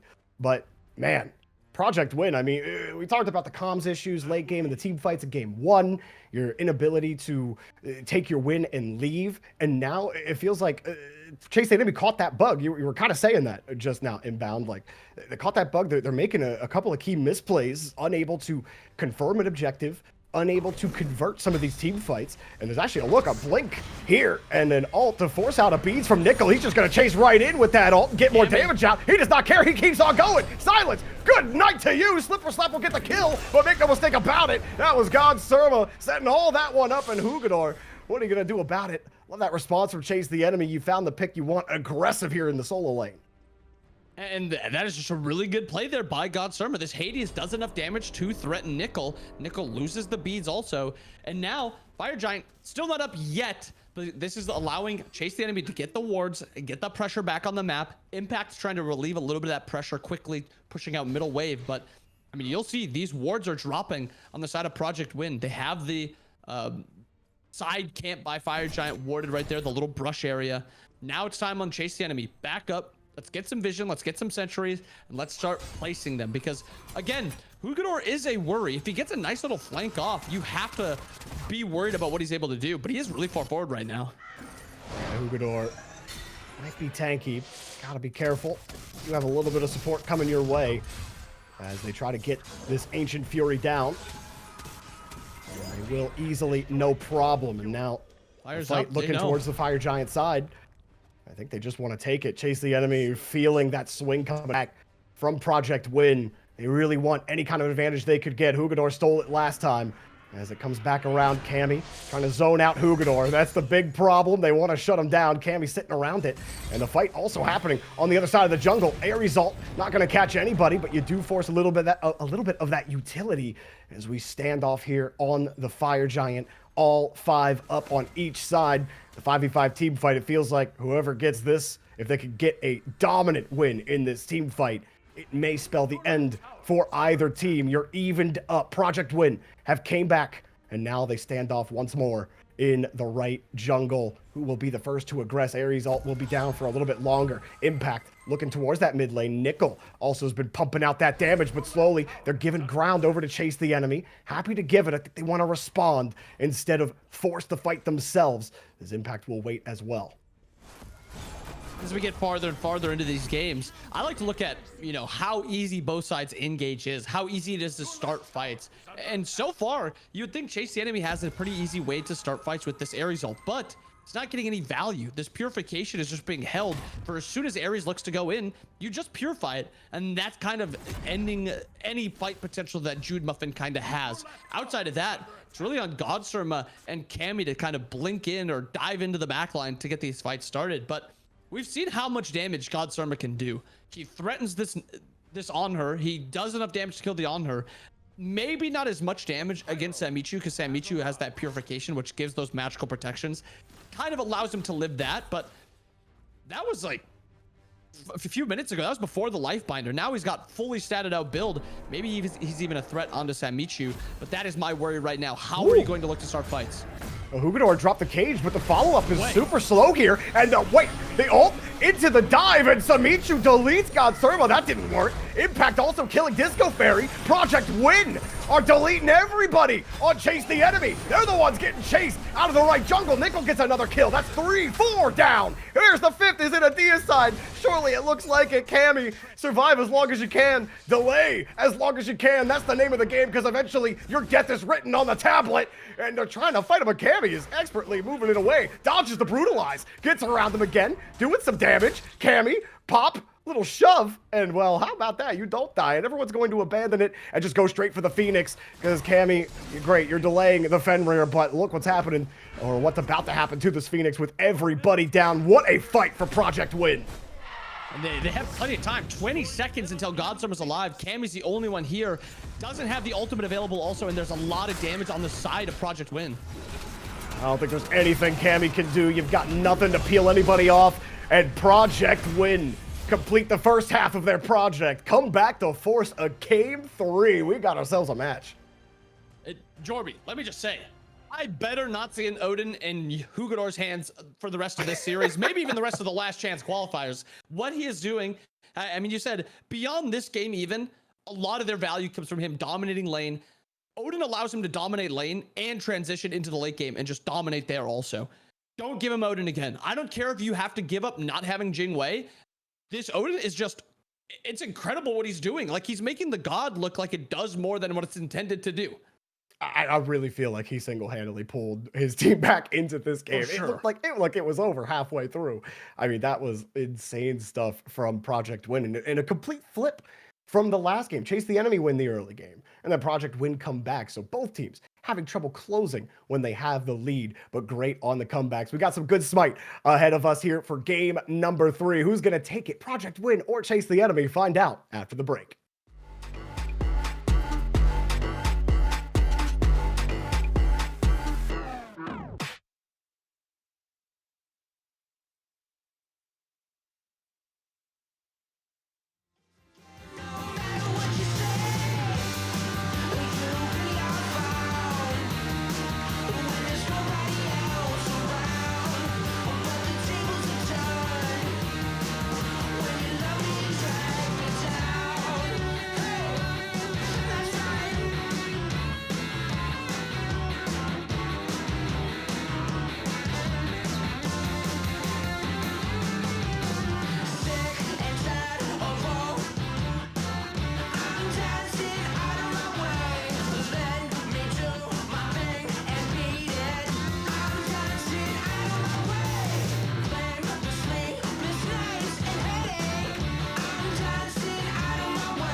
Come on back in, folks. With the SMITE 2 Founders Series, we are still in our first match. These teams playing like they're in a last chance qualifier. Project Win forcing game 3. Jorby and Inbound bringing you through the action.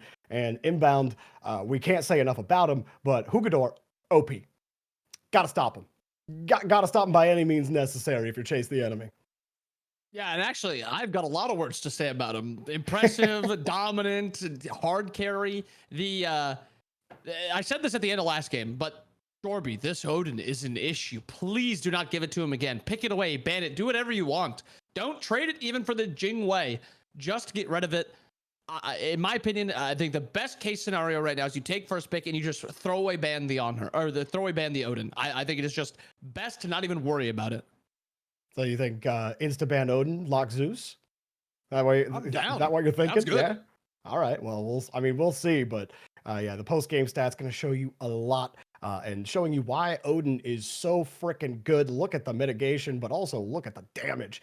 I mean, Odin was near the top in damage for the entire game. The only one who was really matching him was Disco Fairy on the other side, who they effectively shut down completely. Project Win's targeting outside of Hugador was excellent, where we were having issues with the comms. I mean, even the basics like landing abilities was a problem for Project Win, but they had great comms here. They knew who to focus on. They took down Slipper Slap. They took down Disco Fairy, and they had a lot of success off of that targeting. So Project Win really got their heads on straight in the mental game. And to me, that was a huge reason why Hugador was able to lead the charge there. Because he's leading the charge no matter what, right? It's the follow-up. It's what you do afterwards that is the big difference maker. So I'm really curious how this pick ban stage goes. I do not want just the replay, okay? Don't ban Zeus. Do something different. Different's fun. Difference fun and difference what should happen, because I think if you're also just sitting on the side of chase the enemy, I think you want first pick at this point, because that gives you the opportunity to play one of 3 gods. Odin, which is, I mean, fine, you can play it, just don't let Hugador have it, you don't have to ban it, but Odin, Jing Wei, or Zeus, any of those 3, if it's those 3 are like bans and the picks, I'm down for it. That's a perfect P's and B's for chase the enemy. Well, let's see how it goes. Let's see what Chase the Enemy are going to do, because I've actually really liked their pick ban stages. I think they've had a good mind on, at least on paper, what they should be going for. So they will get the first ban here, and we'll see if it's that Odin. You know, I feel like I need a drum roll for that. They ban Anubis. What? Okay, they've picked Anubis both these last times. I'm curious, what do you think they're saying in comms right now? I mean, that's an interesting pick. The only thing I can think of is let's ban Anubis to 100% force them to ban Zeus, because there is maybe something there where if you ban Zeus, they have Anubis, you just don't have that next available best mage. But there are 3 gods that I mentioned as bans and picks. None of them were touched, Jorby. We have Anubis banned, Sobek banned. Chase the Enemy now has the opportunity to pick Zeus, Odin, or Jing Wei. My issue here, though, is Project Win wins these P's and B's now. You give up Odin, sure, we get Jing Wei and Zeus then. You pick Odin. What are we doing here, Jorby? What, Loki first pick over all these dominant gods? And Project Win was taking the Loki. What is going on here? Zeus gets locked in. I mean, yeah, that's gonna happen. And it's funny because Project Win have been banning Zeus automatically, but now they get forced into the second ban. They take out the Sobek and they get Jing Wei and Zeus. Perfect. That's exactly what you want out of it. Now you need a solid follow-up here if you chase the enemy. I mean, you're putting the onus now on chase the enemy to pick away the Odin. You have to play Odin here. If you don't play Odin, we're playing Zeus, Jing Wei, Odin, and that's not Odin. I am getting worried that Odin's looking a little worse for wear there. Yeah, maybe Odin here. Hades mid. Thank maybe? goodness. Okay, there you go. Thank There you go, Inbound. I was about to pop a blood vessel so far seeing some of these P's and B's, but the Odin takeaway is fine. Project Win now, not a ton of great solo laners up. I mean, we've seen little to no AMA priority. Athena is getting locked in, but Zeus, Jing Wei, Athena is a very strong, just first 3 picks. They have the opportunity now to play something like that AMA if they want it. Fenrir is also still available. They lock in this Fenrir. I mean, maybe it's just like the Zeus and this Jing Wei just doing a lot of heavy lifting, but I really like Project Win's comp so far. Yeah, it's looking really good. And I liked how Nickel looked on her later in the game. So the fact that he gets on this Jing Wei as well, I'm kind of worried. And Ymir is here. He shows up Ymir, Odin, Hades. Very interesting composition here. So what? It's if you're thinking Hades mid, Loki jungle, Odin solo, Ymir support, and then Cernanos coming out. Not the comp we were expecting, but we did ask for something different. We did, and we did ask for the Odin to not go into Hugador's hands, so they got two of two things that we asked for, I guess. It's just the surrounding P's and B's and the prio they set on some of the gods is just really strange to me. And Project Wind with the last available pick and locking this Alma, going over to Hugador. Hugador's now playing this Alma into Odin matchup, which is pretty Odin favored, can cage the Alma, but it should be mostly a farming matchup there. And we like when we see Hugador in these farming matchups because he can just rotate around and make plays. And again, is it the Zeus Jingwei doing a lot of heavy lifting for the Project Wind comp, or is it everything that I really do like? But you have CC, you have utility outside of the Zeus and the Jingwei. I really like the setup for Project Wind's comp. It looks great to me. Yeah, it almost feels like things are snowballing their way. But, you know, we can pump the brakes a little bit because we felt this way about Chase the Enemy in game 2. Really liked their comp. We were questioning Project Wind and whether or not those were the right decisions to make. So we do get something a lot different. They do take the Odin away. And is it the gameplay diff for Hugador? That's the big question now. You know, you get your pick, you're forced off your pick here. You got to play the Amaterasu. You talked about the disadvantage Alma has against Odin. So is that going to be a huge difference maker? Impact has been shading over to that solo lane to help assist Hugador. I have to imagine that's going to continue, especially now that you have a disadvantage in the 1v1 matchup there. But that Zeus is going to be also someone that they have to keep account of over on Chase the Enemy. You may see Cammy end up going towards that mid lane a lot more than he was duo lane, which is where he's been favoring a lot of his early rotations in the jungle. And I want to see Chase the Enemy play around this duo lane now. I want to see the Ymir getting a lead and the Cern getting a lead, because those gods, more specifically Cern, need to get a lead to be useful. A Cern from behind is one of the most useless characters in the game, with no CC immunity, very easy to catch dash, and just not enough damage to really burst you. He needs to consistently auto. But Ymir and Cern is just a dominant 2v2. So Cammy, play to that duo side of the map, or if you play the solo side of the map, you have to win it because you need to make sure your duo lane is getting a lead or it's at least even. But even then, I mean, we compare the duo lanes. There's a very quick break point where Cern and Ymir aren't going to be able to do enough against this Jingwei and the Athena, because Athena can just play to globally ult over if you try to pick the Jingwei. Jingwei not too worried about the Ymir wall, can just ult over top of it.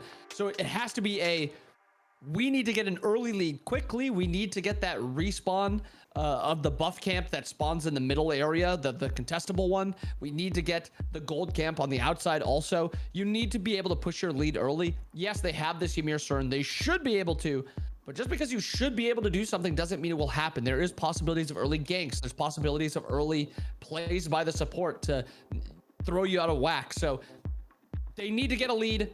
That's the important thing, in my opinion.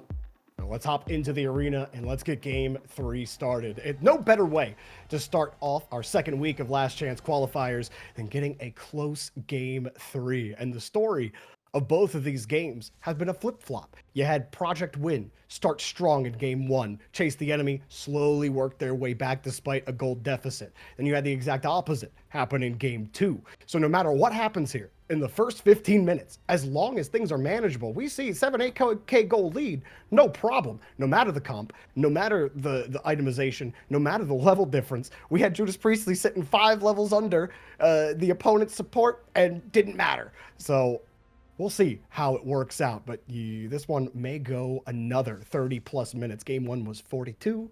Game 2, I think, was 35, 36 minutes. So it has been a slugfest by both teams here, and Project Wind looking a lot better than they were, fixed a lot of those issues. We'll see if it continues. And with Project Wind, I am also very interested to see how this Odin plays in the hands of not Hugador. I want to see God Summer kind of do the exact same thing that Hugador does. Get that early lead, maybe one gank early by Cammy to kind of get you into a good spot, and then just snowball and look for rotations, because again, Odin does rotate very, very well. Jude Muffin looking for this invade, trying to slow Nickel down. I like the switch up by Project Win. Make this game different. This is what I want to see. You'll get a freeze, but you can hopefully escape. Got a little bit of an assistance coming as well. You take a lot of damage there, and I think they might want to force the issue. But they'll go to lane first. You do have the EMEA down in health, means you can really apply some pressure on the lane. Brutalize is also going to get a lot of value, a lot of damage, but your Hunter is just a little too far back out of it. Now the duo starts. Thought maybe there could have been an early pick there from Nickel and Judas Priestley. You don't see that just yet. Meanwhile, you have the Athena here in mid, and it may be... Oh, nope, just gonna escape it. SMITE has played 3 different gods in mid lane so far. Ra into the Hakate and into Jude Muffin, actually taking down Nickel, and it turns around. Yeah, chase the enemy.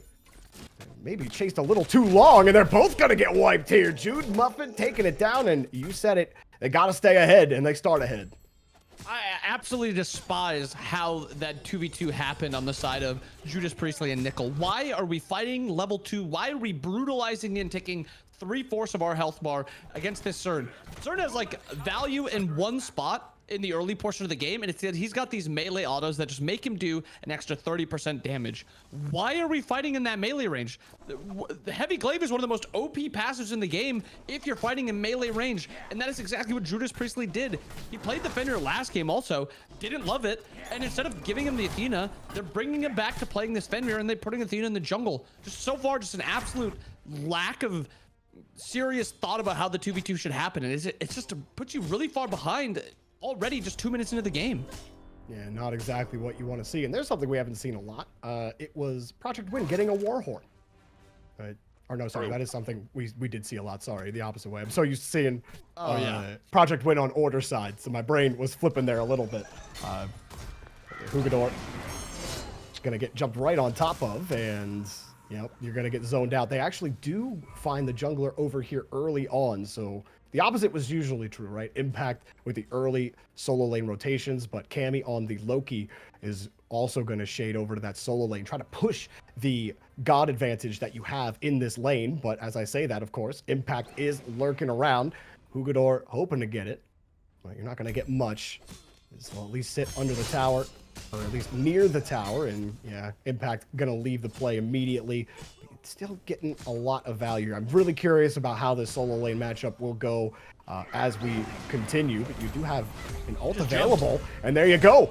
You have the ult, and you get the stun, you get caught, and maybe it's just the Hugador Tactico difference here in the solo lane. You have an ult from Hades. The SMITE doesn't care. He'll just sit right in there and poke you with the lightning and maybe detonate you.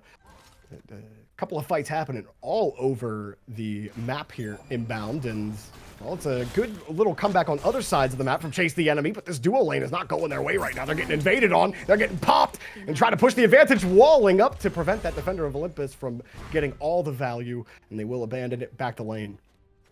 I mean, other than that play in solo lane, Project Win is doing a lot of really good things. They're getting double kills over in duo lane. They get another fight over here. Nickel takes a lot of damage, and the burst from Disco Fairy takes him down. Judas Priestley does not get out. Double kill again for Project Win over here. Disco Fairy and Jude Muffin stomping Judas Priestley and Nickel. And again, what are we doing? Jumping onto the CERN down 2 levels. Judas, farm, stop fighting. Just play smart, play safe, wait for 5. Oh, he's going to be down 5 levels again. If he keeps this up. It's got to happen. But hey, you know, they won that game, so, you know, I'm not saying it's going to work. I'm not going to say it's going to work a second time. It wasn't Judas Priestley the reason they won it. All right, Cammy actually looking towards this mid lane as well, trying to keep this Zeus locked down.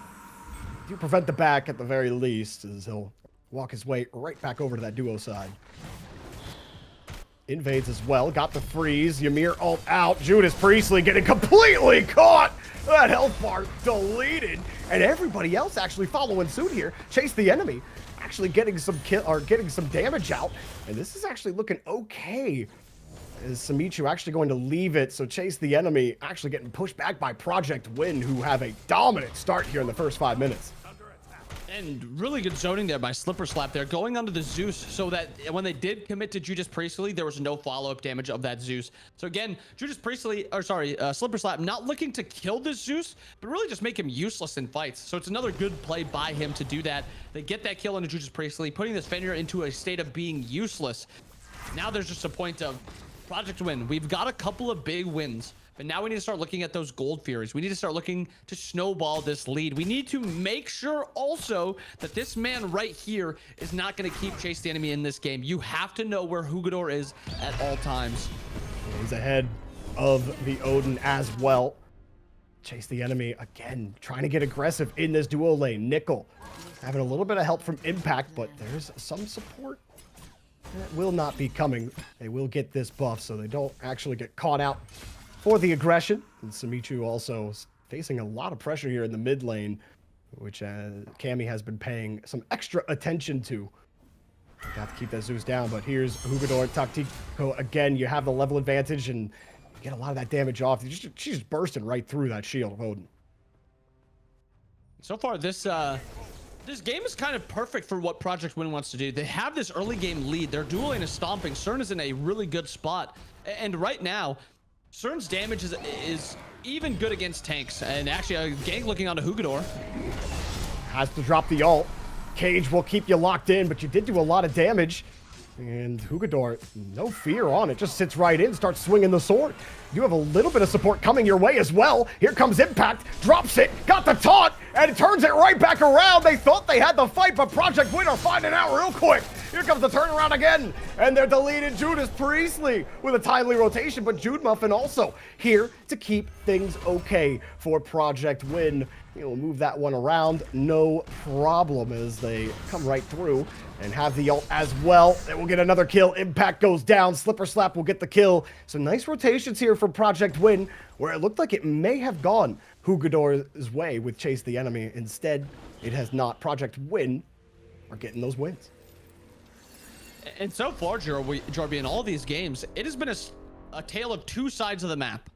One side of the map, solo side, Hugador side, Impact side, has been getting dominated. On the other side, though, for the most part, Disco Fairy and Jude Muffin have been doing a lot to dominate duo side of the map. The mid laners have kind of just been a product of who's kind of getting camped a little bit more. This game, SMITE's getting, actually, most of the game, SMITE's the one that's getting camped. He's the one that's getting punished. But the late game just kind of depends on which side that has had that prio in the early game just plays better. Because game one, Disco Fairy, Jingwei, dominant. Last game, Hugador, Odin, dominant. This game, though, it's kind of the same thing. Jude Muffin and Disco Fairy have been doing a whole lot. Can they, you know, transition that and do enough to outdo what Hugador and Impact want to do in that late game? And just for a little bit of clarification, just for myself, I kept saying Project Win are in that lead, but it is actually Chase the Enemy that have that lead up on the top, as I have to leap out of it now. Project Win there on the order side. Judas Priestley here. Nickel picks up the kill on Jude Muffin, and they'll turn it right back around on them. A taunt on the other side. They just may wipe a couple off the board, and the Hades ult forced out, but Slipper Slap not going to get any value out of it. Really just a panic ult. Oh, can do something. Maybe some support comes, but instead it's going to be Project Win picking up this Gold Fury and stopping a lot of that early game momentum that Chase the Enemy were really knocking down. Disco Fairy, though, on the back side for Chase the Enemy. That's been the one bright spot so far. You have the Defender of Olympus coming down, and they might still catch them out here. Forces the cage out of Odin, and he'll just leave the play for now. But Chase the Enemy slowly losing control of the first 8 minutes that were so good for them. And we're sitting at about an even game right now, and that's kind of what this entire series has been. It's been very close back and forth play.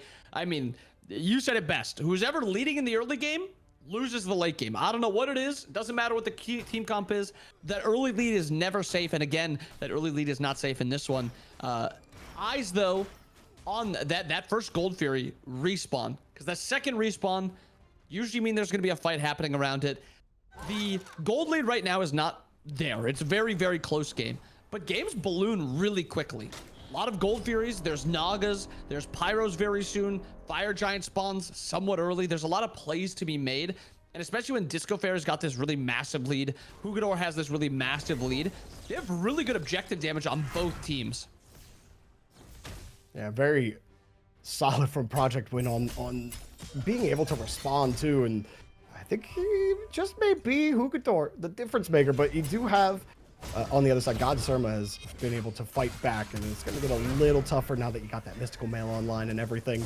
Zusalt actually coming out, and SMITE will zone everybody out of that play here on the right side of the jungle. They're pushed up pretty far here. It could be a fight. You see the teleporter used by Jude Muffin to try to get over there in time, but only going to find the Odin as everyone rotated back towards that mid lane and got isolated. And well, I got isolated. I'm having a bad time here, but we got the banner swapped, and I think my brain is in the right again here inbound. So they'll get the Naga, and I mean, Project Win have done a great job now locking down some of these objectives. Jude Muffin taking a peek, and Nickel's looking pretty good on this Jingwei so far. Everyone really figuring it out. You got even on the gold after it was almost a 3K lead early on for Chase the Enemy, but with a, I believe, like a 5-kill lead, and then they had some of those objectives. Still everyone trying to figure out which way to get in. That gold difference evened up. The XP difference slightly going over the side of Chase the Enemy. So far, Judas Priestley getting caught, getting walled, and forced out with the ult. And this entire game has been Judas Priestley getting punished for either mispositioning or being in a spot that he shouldn't have been, or looking for a fight where he shouldn't have been. And again, it carries on. Ultimate forced out there. Really nothing used on the side of Chase the Enemy. They just kind of walk at him to threaten him. And again, Disco Fairy on this Cern, I was worried about it. He needs to get a lead. He's got that lead that he's needed, and even with Jingwei dashing in, this is not a 1v1 that she would really win that easily. But is winning it pretty handily here. Nickel with a little bit of support from Impact. Didn't need you, buddy. You can go on your happy way through the jungle. And this is really dangerous territory too, because with Nickel starting to get online, you know, you've got your third or your second item already kitted up. You've got a little bit of gold in hand as well. Jingwei getting online early. We saw what it did for Chase the Enemy in game number 1. And now that you have it in your hands, Nickel, you can start bursting it down. Jude Muffin hoping to isolate, get some damage out. You do get the freeze and do prevent the tower from taking a little bit more damage. The longer it persists, though, you might get a rotation. Nobody really seems interested in doing so, though, as a lot of attention focused on the Hugador. In fact, you got Jude Muffin wanting the assist. Nickel will actually take him down, so Jude Muffin holding on this 1v3 for so long, it takes forever for anybody to get over there and assist, and ends up falling. Here's Hugador still getting a lot of attention, still surviving, but the cage is just a little too much. You get jumped on, and finally God Surma will take him down. And massive return on both sides of the map. On one side, Nickel's kind of coming back. On the other side, God Surma's kind of getting that revenge onto Hugador. And yes, the game was like this tale of two sides, but now it's just about all evened up. There's plays being made on both sides, wins being made on both sides, ultimates being traded right before this Gold Fury spawns, which is no surprise. But again, who is caught out? Not Judas Priestley. He gets out there. Because we'll have to concede the Gold Fury. SMITE is around, just don't really have the numbers or the health bars to be able to do anything about it. It is a crucial Gold Fury for Chase the Enemy to stay even in this gold lead. These team fights, the early team fights have been slowly going Project Win's way. They need some of these big objectives to drop their way, so they even up on those Gold Furies. But look how much damage SMITE was doing to Jude Muffin, who is just trying to hold towers for his team and taking a ton of damage because of it. And it's hard to really push the advantage. Meanwhile, look how deep Project Win are on the right side of the jungle, trying to take away those jungle camps. You have Hugador over there leading the charge alongside Impact. And they will actually pull off real quick, take those war horns, take all those jungle camps, and get back to lane before they get caught out. And every game so far, Impact's been trying to look for invades. He's been looking for the enemy speed buff. He's been looking for back camps whenever he can. And even though he's not on Loki this game, he's on the Athena. He kind of has that same semblance of safety where as long as he's not completely 1v3 out of position, he should be able to live or at least fight back most of the time. So still opting to play aggressive. I like that he's opting for that. I think my worry with this Athena late game is that she dash taunts into a team fight and just gets blown up. Because she's going into melee range of this Cern. She's going to be running into the CC of God Surma or the or the Emir or even the Loki. So Impact is playing very aggressive right now, but I don't want to see that kind of over aggressive play trail into that mid game, because that's the point where if he does dash taunt, once he's seen, he's just dead. Look on the duo side. And Hugador is over here as well, and a 4v3 will just start to pop the ult and force everybody out to guarantee the tower kill. Judas Priestley trying to find an ult, found nobody. Defender of Olympus coming through for impact, and they just want to fight. But Disco Fairy said, what are you doing, bro? As everyone's coming in to meet you, that's why. Double, triple kill with the Zeus ult. Everybody down in a heap. Samichu on a killing spree. Coming around, Slipper Slap wants to come in and assist, but you just may be going into your death because your teammate's getting annihilated. You have no way to do anything. And what are you doing here now? You're just here to give free kills over to the other side, and maybe even a Dia side. You're going to leave quickly. Project Win, forcing the issue, getting a huge win here, and maybe even threatening a tier 2. And just a really good rotation there by Project Win. Both Hugador and Samichu out-rotating their opposition and making the plays quicker. And it seems like Chase the Enemy didn't even think that a rotation was happening. They stood their ground, tried to fight the 3v3. They killed Judas Priestley. But again, every game, the story has been Judas Priestley does not care if he dies as long as his team is in a good position afterwards. The Baron game, he died like 9 times. Last game he died like 9 times. This game he's already at 6 at 16 minutes. He really does not care if he's dying. And if that's all Chase the Enemy is getting, if that's all they're doing is killing Judas Priestley, Project Win is going to just run through this game because Zeus is becoming an issue. Jingwei has been an issue, and she's going to become, actually, both of them have been issues and are going to continue being issues. And the later this game goes, the scarier this backline gets. It's almost the same thing as Game 1's Chase the Enemy comp with Anubis and Jingwei. They just scale really hard. But this game, we have a god that scales even harder than Anubis, a god that's even safer than Anubis, and has more range than him. So there is a bigger worry that when this game goes late, Project Win just pops off with these two backliners. Yeah, it's looking really dangerous, and you can see why Project Win had auto-banned Zeus both times. Even though, you had some good advice for them in game 2, which was like, just take the Zeus. Clearly they should have, because Samichu was feeling 100%. Real good on it. Yeah, I've been liking this Zeus, and there's a reason that teams are banning it and picking it as much and as proud as they are, because the damage is insane. That character's 1 is bouncing 7 times. He can do 2 procs of his stun on his 3 with this Mirrodin. The ultimate damage is, while it's not, one shot, it zones really hard, and it does do a good amount of damage, and it also just gets you stacks for your 3. So far, Samichu also not been punished like he has been before. Like, game 1, game 2, a lot of engages onto him, but it's not like he's getting even ganked at all. He's just power farming. Jude Muffin actually forces everyone out on the Gold Fury. Project Win seemed to be just looking for a fight. They only saw Jude Muffin, and they are going to get the fight. Judas Priestley gets the ult. That's all he cares about. And Jude Muffin goes down quickly. That may start the Gold Fury now, but it will also pull everyone else from Chase the Enemy over. Or do they just concede? Looks like they will just concede the Gold Fury and try to push the issue over here in the mid lane over towards that right jungle, which is something Chase the Enemy were doing. They were happy to concede an objective if they could get a trade on an objective, but they're going looking for an invade on jungle buffs, and they're finding nothing. So they're not really getting the value they were hoping for. And the Naga's actually also going to go to Project Win. So Chase the Enemy, don't try to force the fight after Jude Muffin goes down, and they find nothing in trade. Yeah, really good macro play there by Project Win. And also something a little interesting, Chase the Enemy's ADC Disco Fairy opting for a kin size build. We don't really see too much kin size. It's deemed not weak, but I think it's deemed just a little underwhelming comparatively to crit. Only 4% of their max HP. It is a very good item against tanks, but most of the time you're usually just getting more damage from crit, which is why Jingwei is so good, on top of her just being a super safe character. She farms very well. When we go to this later portion of the game, my worry is Impact is going to be able to dash taunt. Maybe it'll change. Maybe he switches up the build and goes for a crit item eventually, but at least at this point, Impact shouldn't get one shot off of a dash taunt, and that was my worry. If my worry is not Impact dash taunt and is able to get like an entire rotation of abilities and start the fight, and Samichu and Nickel are able to free cast, that is perfect. That is exactly what you want. So now I'm worried, is Impact even going to die in these fights? They just may get the next one, as Judas Priestley looking forward. And I mean, you said it, he is just willing to sacrifice his body as long as everyone cleans up right afterwards, and it's worked effectively so far.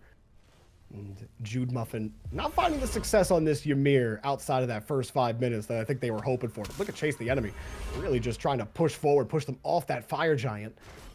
And they don't want any kind of objective hurt here, as they haven't won, or they're losing at least one on the Gold Fury 20 minutes in, Chase the Enemy moving back, and it is a little look at this Fire Giant, but really just trading out those sentries and trying to keep the vision advantage as well. They know they're there, and we may have another standoff here in the right jungle. Another standoff is kind of exactly what Project Win wants. Oh, as I say that, they jump in, trading that purification for the Fenrir ult. Nice wall. We also have Surma coming in a little late. You're not getting the same value out of that Odin as you did see it in Hugador's control. And really, it hasn't been it hasn't been the dominant zone peeling Hugador, but you're playing Amaterasu. It's not really the type of gameplay outside of the ultimate, but you're still seeing those rotations. Hugador playing an excellent solo lane. The philosophy has really worked out for him, and really Project Win as a whole unit. You know, you touched on it with everyone else on the map here for Project Win, really just winning those individual battles as well, and great team rotations. So whatever comm issues, I don't know if they were still waking up, but the comms have been excellent from Project Win since game one. And that's what they're going to need in these next few minutes, because they have to look for some sort of pick with their comp. They need the Athena dash taunt. They need maybe an Alma stun, or they need a Fenrir ultimate. They need something to get these fights started. And a little bit of, you know, mispositioning by Chase the Enemy, especially someone like this Odin, could spell doomed, because Odin only has that CC immunity from purification. And right now, 5 strong on Fire Giant. Chase the Enemy's not ready for this. They're not. They're a little bit split, and it's just going to melt, but they get there in time to jump, and the bomb the cage to try to zone them out. They're hoping to full steal this one, and the Fire Giant, as Slipper Slap will get the kill. SMITE Walt is going to delete almost everybody. It does not matter. Absolute wipage onto Chase the Enemy, who get chased out of the arena. Again, though, like, crazy fight, but the team that pulls Fire Giant is the team that doesn't get it. Disco Fairy's the only one that has Fire Giant on the side to chase the enemy, but you lose 4. It doesn't matter that you got a Disco Fairy's not there. He is late. You're going to be losing this tier 2 tower. There is potential for even this Phoenix going down. If there's even another minion alive, there is another minion alive. So you're losing your Phoenix here. The game is kind of getting blown out of proportion for Disco Fairy. Zeus is a problem, man. SMITE 7-0-4, going straight for the Phoenix. Hugador doesn't care. He's like, come here, Disco Fairy, hit me. Yeah, that's what he thought. Here comes Impact as well with the Defender of Olympus. That Phoenix will go down. Project Win, confident lead, confident on the objectives as well. Only 2 tier 2s left. Now the entire right side of the map is completely blown open. This is looking a lot tougher. And then Chase the Enemy had to fight back from, despite the stats kind of looking similar. The objectives on the map do not look similar at all with this early Phoenix going down 23 minutes in. And now there becomes a worry with Chase the Enemy's comp. They have a very short range comp. They have melee assassin, solo laner, and mid laner. Well, melee in terms of how their kit works, not their auto attacks. Hades is a very melee dominant character. That's where he wants his fights to be. So to start fights and to get fights going, Chase the Enemy is going to have to be in easily range of Zeus. And what we've seen so far from this Zeus is if anybody's close to them or close to him, they're just wiped off the map nearly instantly. And on top of that, Nickel's now finished his Deathbringer. He is going to be an issue also. Little worry that they opt for going for the Gold Fear instead of getting waves pushed out, because that's what Cammy wants to do. He wants to slow down this siege, which is very smart by him. Also pushing out right. So Chase the Enemy, nice little response here, as long as Cammy gets out. And he doesn't. Gets picked. Impact's there. And Cammy has not had a great game. Has been shut down again. 1-4-4. Haven't had that same presence that you saw on the Mordred, on the Fenrir from game number 1. His effect in the jungle has been almost completely neutralized. And now here come Project Win, a full complement, heading right down the left side of the map and looking for another tier 2 and maybe even another Phoenix. You know, Kami, as far as team fight potential goes, it's not the biggest loss for Chase the Enemy to try to hold them down, but considering how the last few team fights have gone, you don't have the same amount of burst in this late game from Slipper Slap. You know, your mid laner is definitely losing out to this SMITE with his ability to zone you out with big damage with the detonate. You talked about the Mirrodin as well to double detonate, and they're just going straight for the Phoenix. They know they have the damage potential. They know they have the zoning potential. Hugador just sits in through, got the zoning. Zeus out there as well, and SMITE continues his dominance as God of the Gods. Zeus cannot be beaten. Taken down. Judas Priestley will bite Chase the Enemy and eat well, as there's only 2 left here from Chase the Enemy. Another Phoenix goes down. They just may go straight for the win here with a 5v2. Chase the Enemy, nothing they could do about it. And there you go, they started. Project win. Complete the project. Impact gonna ult on this Phoenix as well. Kami does get a kill, but I think it's too little too late. SMITE man modes and just sticks right in there, survives. Project win, reverse sweep, Chase the Enemy. Norby, Zeus is a problem. Yes, the series, or this game is over, but that Zeus was just doing way too much. And I think it's absolutely fitting that game 1 and game 2, Hugador is the best player in the game. He's dominating, maybe other than Disco Fairy. But this game 3, it was SMITE and it was Nickel that were the ones that really pushed forth the team. Like, Hugador was there, he was not doing anything wrong, but he was not the driving force. I really liked this Jingwei, and I really liked the Zeus. And who would have thought? I mean, the characters that were banned in game 1 or first picked and prioed were the characters that should have been prioed. Where's this Loki prio coming from Chase the Enemy? It didn't make sense to me. And as you said, Cammy in that game was rather useless. There is a massive shout out though to SMITE and to Nickel. Game 3 happens. This is a win or you lose the series. They really showed up and they really dominated in that 3rd game.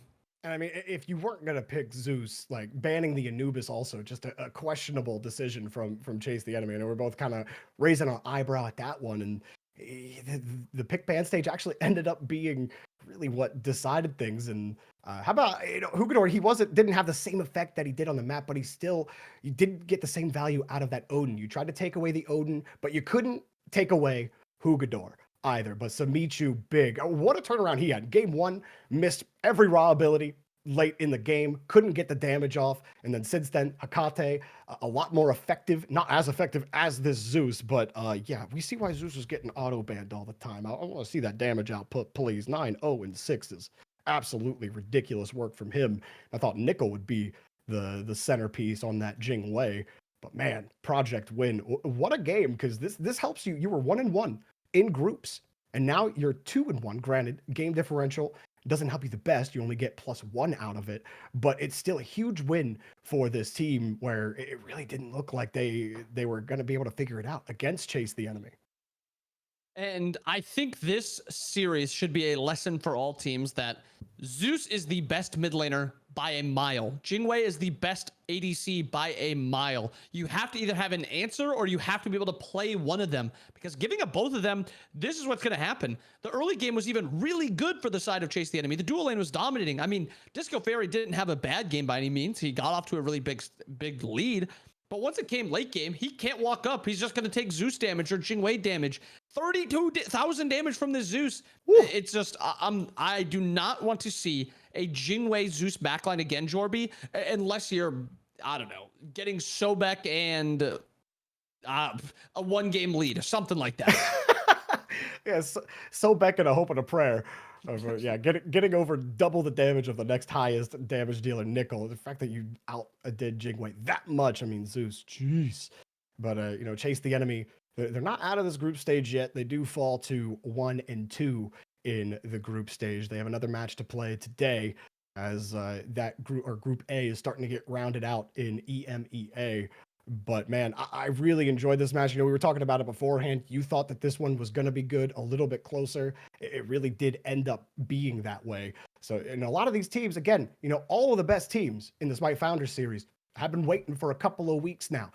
Big chillin', waiting to get into the playoffs. So you're looking at these last chance qualifiers and you're seeing, can any of these teams actually meet up with the best that EMEA has to offer? Can anybody take Team Risk, for example, who look like the best team in EMEA? And with the way that some of these teams have been adjusting, I'll be honest, last week's last chance qualifiers, some of the gameplay, you're thinking, I don't know, but like with the way that they're starting to improve and starting to get a little bit better with how they're playing the objectives, how they're playing as teams, I'm liking what I'm seeing from these teams as we start to close on the last chance qualifiers. Yeah, and I think you're 100% right. You have to be looking to improve on the issues that you have in previous games and previous sets. And so far, I mean, you're seeing a lot better objective play specifically today. That is the thing that sticks out the most to me. On top of that, even through this series, the fights, at least for the side of Project Win, they got better and better as the game went on. You said there was maybe a comm miscommunication or some issue in that first game, but game 2 and game 3, every fight they really took, it felt like they were on the same page, bar maybe one or two. So I like that from Project Win. I like seeing these teams improving. That is what this last chance qualifier is for, on top of kind of making it to that next stage. You want to still be improving. This is not a time to be like stagnant in how well you're playing, because 100% honest, at this current moment, there's a reason like Team Risk is that #1 team. They play the map flawlessly. They have really good P's and B's. You have to still be improving through this on top of winning. And I think through this series, that's what Project Win did. Well, look, we could do nothing but sing his praises all match long. So let's take a little chat with Jugador Tactico. Jugador, on Project Win, congratulations on your win against Chase the Enemy. I gotta ask, what deal with hi-rez did you make to have that Odin look as ridiculous as it does, man? Like, why are you the best Odin here?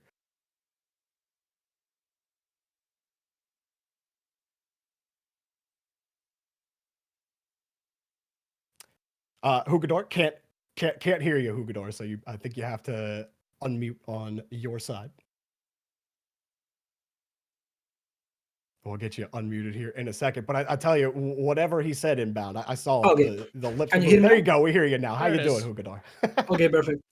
So as I was saying, Odin is definitely a pick that I love, both in SMITE 1 and SMITE 2. I have been practicing a lot, both in ranked and scrims, etc. And overall, I think is just like a fairly strong pick for competitive. Like, he's so useful and he feels so safe and so strong in lane. Yeah, and I mean, we saw it. It looked safe. I mean, and you got aggressive, and it still looked safe. Nobody could really stop you. But you got the Odin taken away from you, and you had to end up playing Amaterasu. So after that game 1, when you guys lost, and then you eventually had to make those picks, like, what are you guys telling each other after game 1, and to come back in this game? Because it kind of looked like things kind of fell out of control for you guys. Yeah, like at this point, I gotta shout out to my team, because like they managed to keep the mental pretty up, even though the conditions on the second game were pretty rough.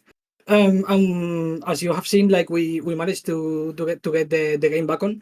But like for when I got the Odin taken, like in the first place, we were not prioritizing the Odin. Like, it's a pick we love to play, but like we know there are stronger picks, like like the Jingwei, like the Sirius, like the Sobek, and the Loki. Like it was not really our priority, so it wasn't really like that much of a problem to get taking it away. Yeah, it didn't look like a problem at all inbound. Yeah, and I think when you show that you can play this character just so well, and then your secondary character is that good, it makes it really difficult for teams to play P's and B's against you. I just got a question about Zeus.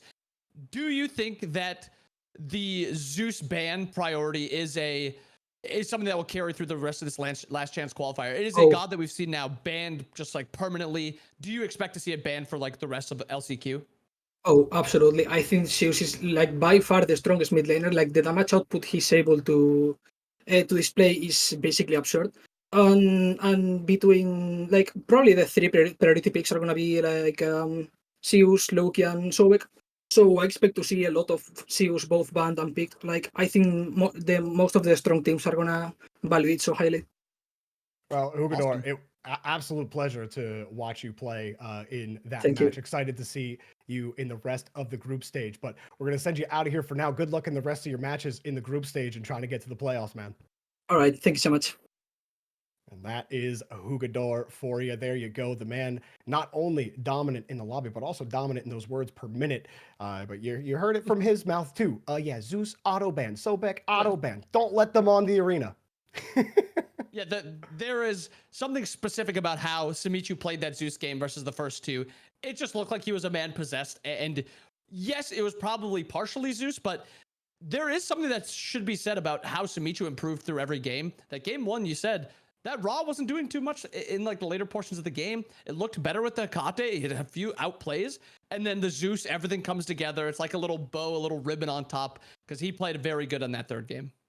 He really did. And for Project Win, I mean, that was a nice comeback. You like seeing that out of a team, be able to adjust and come back in. And Jugador kind of touched on that a little bit as well, just keeping everybody's mental in the right. And I mean, so many times in competitive games and really just in competition alone, it just comes down to making sure your mental is okay and stable. But an excellent match from Project Win for sure. There are a couple more matches before this group stage is finally over. Again, it's 2 groups of 5 in EMEA, and the top 3 of each group get to move on to the playoffs. And Project Win were on the bottom side of that group. So getting this win against Chase the Enemy, who are in the middle, we're going to start seeing those teams stack. So let's take a look at those standings real quick and see where everybody is stacked up right now. We have a lot of games still to be played. So Chase the Enemy actually have to play DDK. That will be off air. And we have Mega Plumbers versus Project Win as well. But you take a look at the standings and you see Project Win have gotten the win over Chase the Enemy,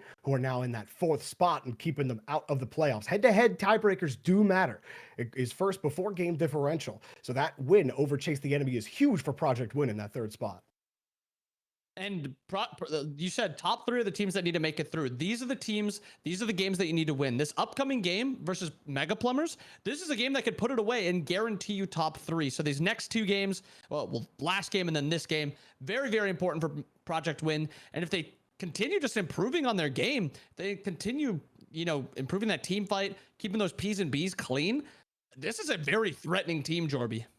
It really is. They already played the toughest team in this group as well. They didn't beat DDK, but they very well could end up being the 2nd best team in this group if they keep it up. And I think that 2nd spot is certainly up for grabs now with them in that 3rd spot.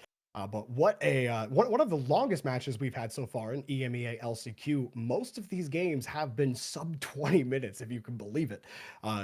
Absolutely crazy with how it's gone. So the fact that you've had 1 week and now you've seen some adjustments, right? We've seen some meta adjustments as well. You talked about Amaterasu not seeing as much action.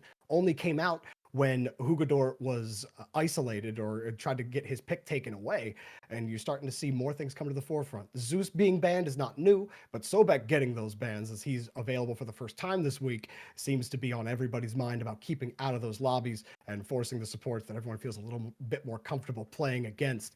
I'm curious how that meta response will be, or if anyone will ever let Zeus hit the arena again. But guys, we have another match coming up, another EMEA match coming up on stream. So do not go anywhere. We're going to take a quick break and we'll be back with that next match after the break.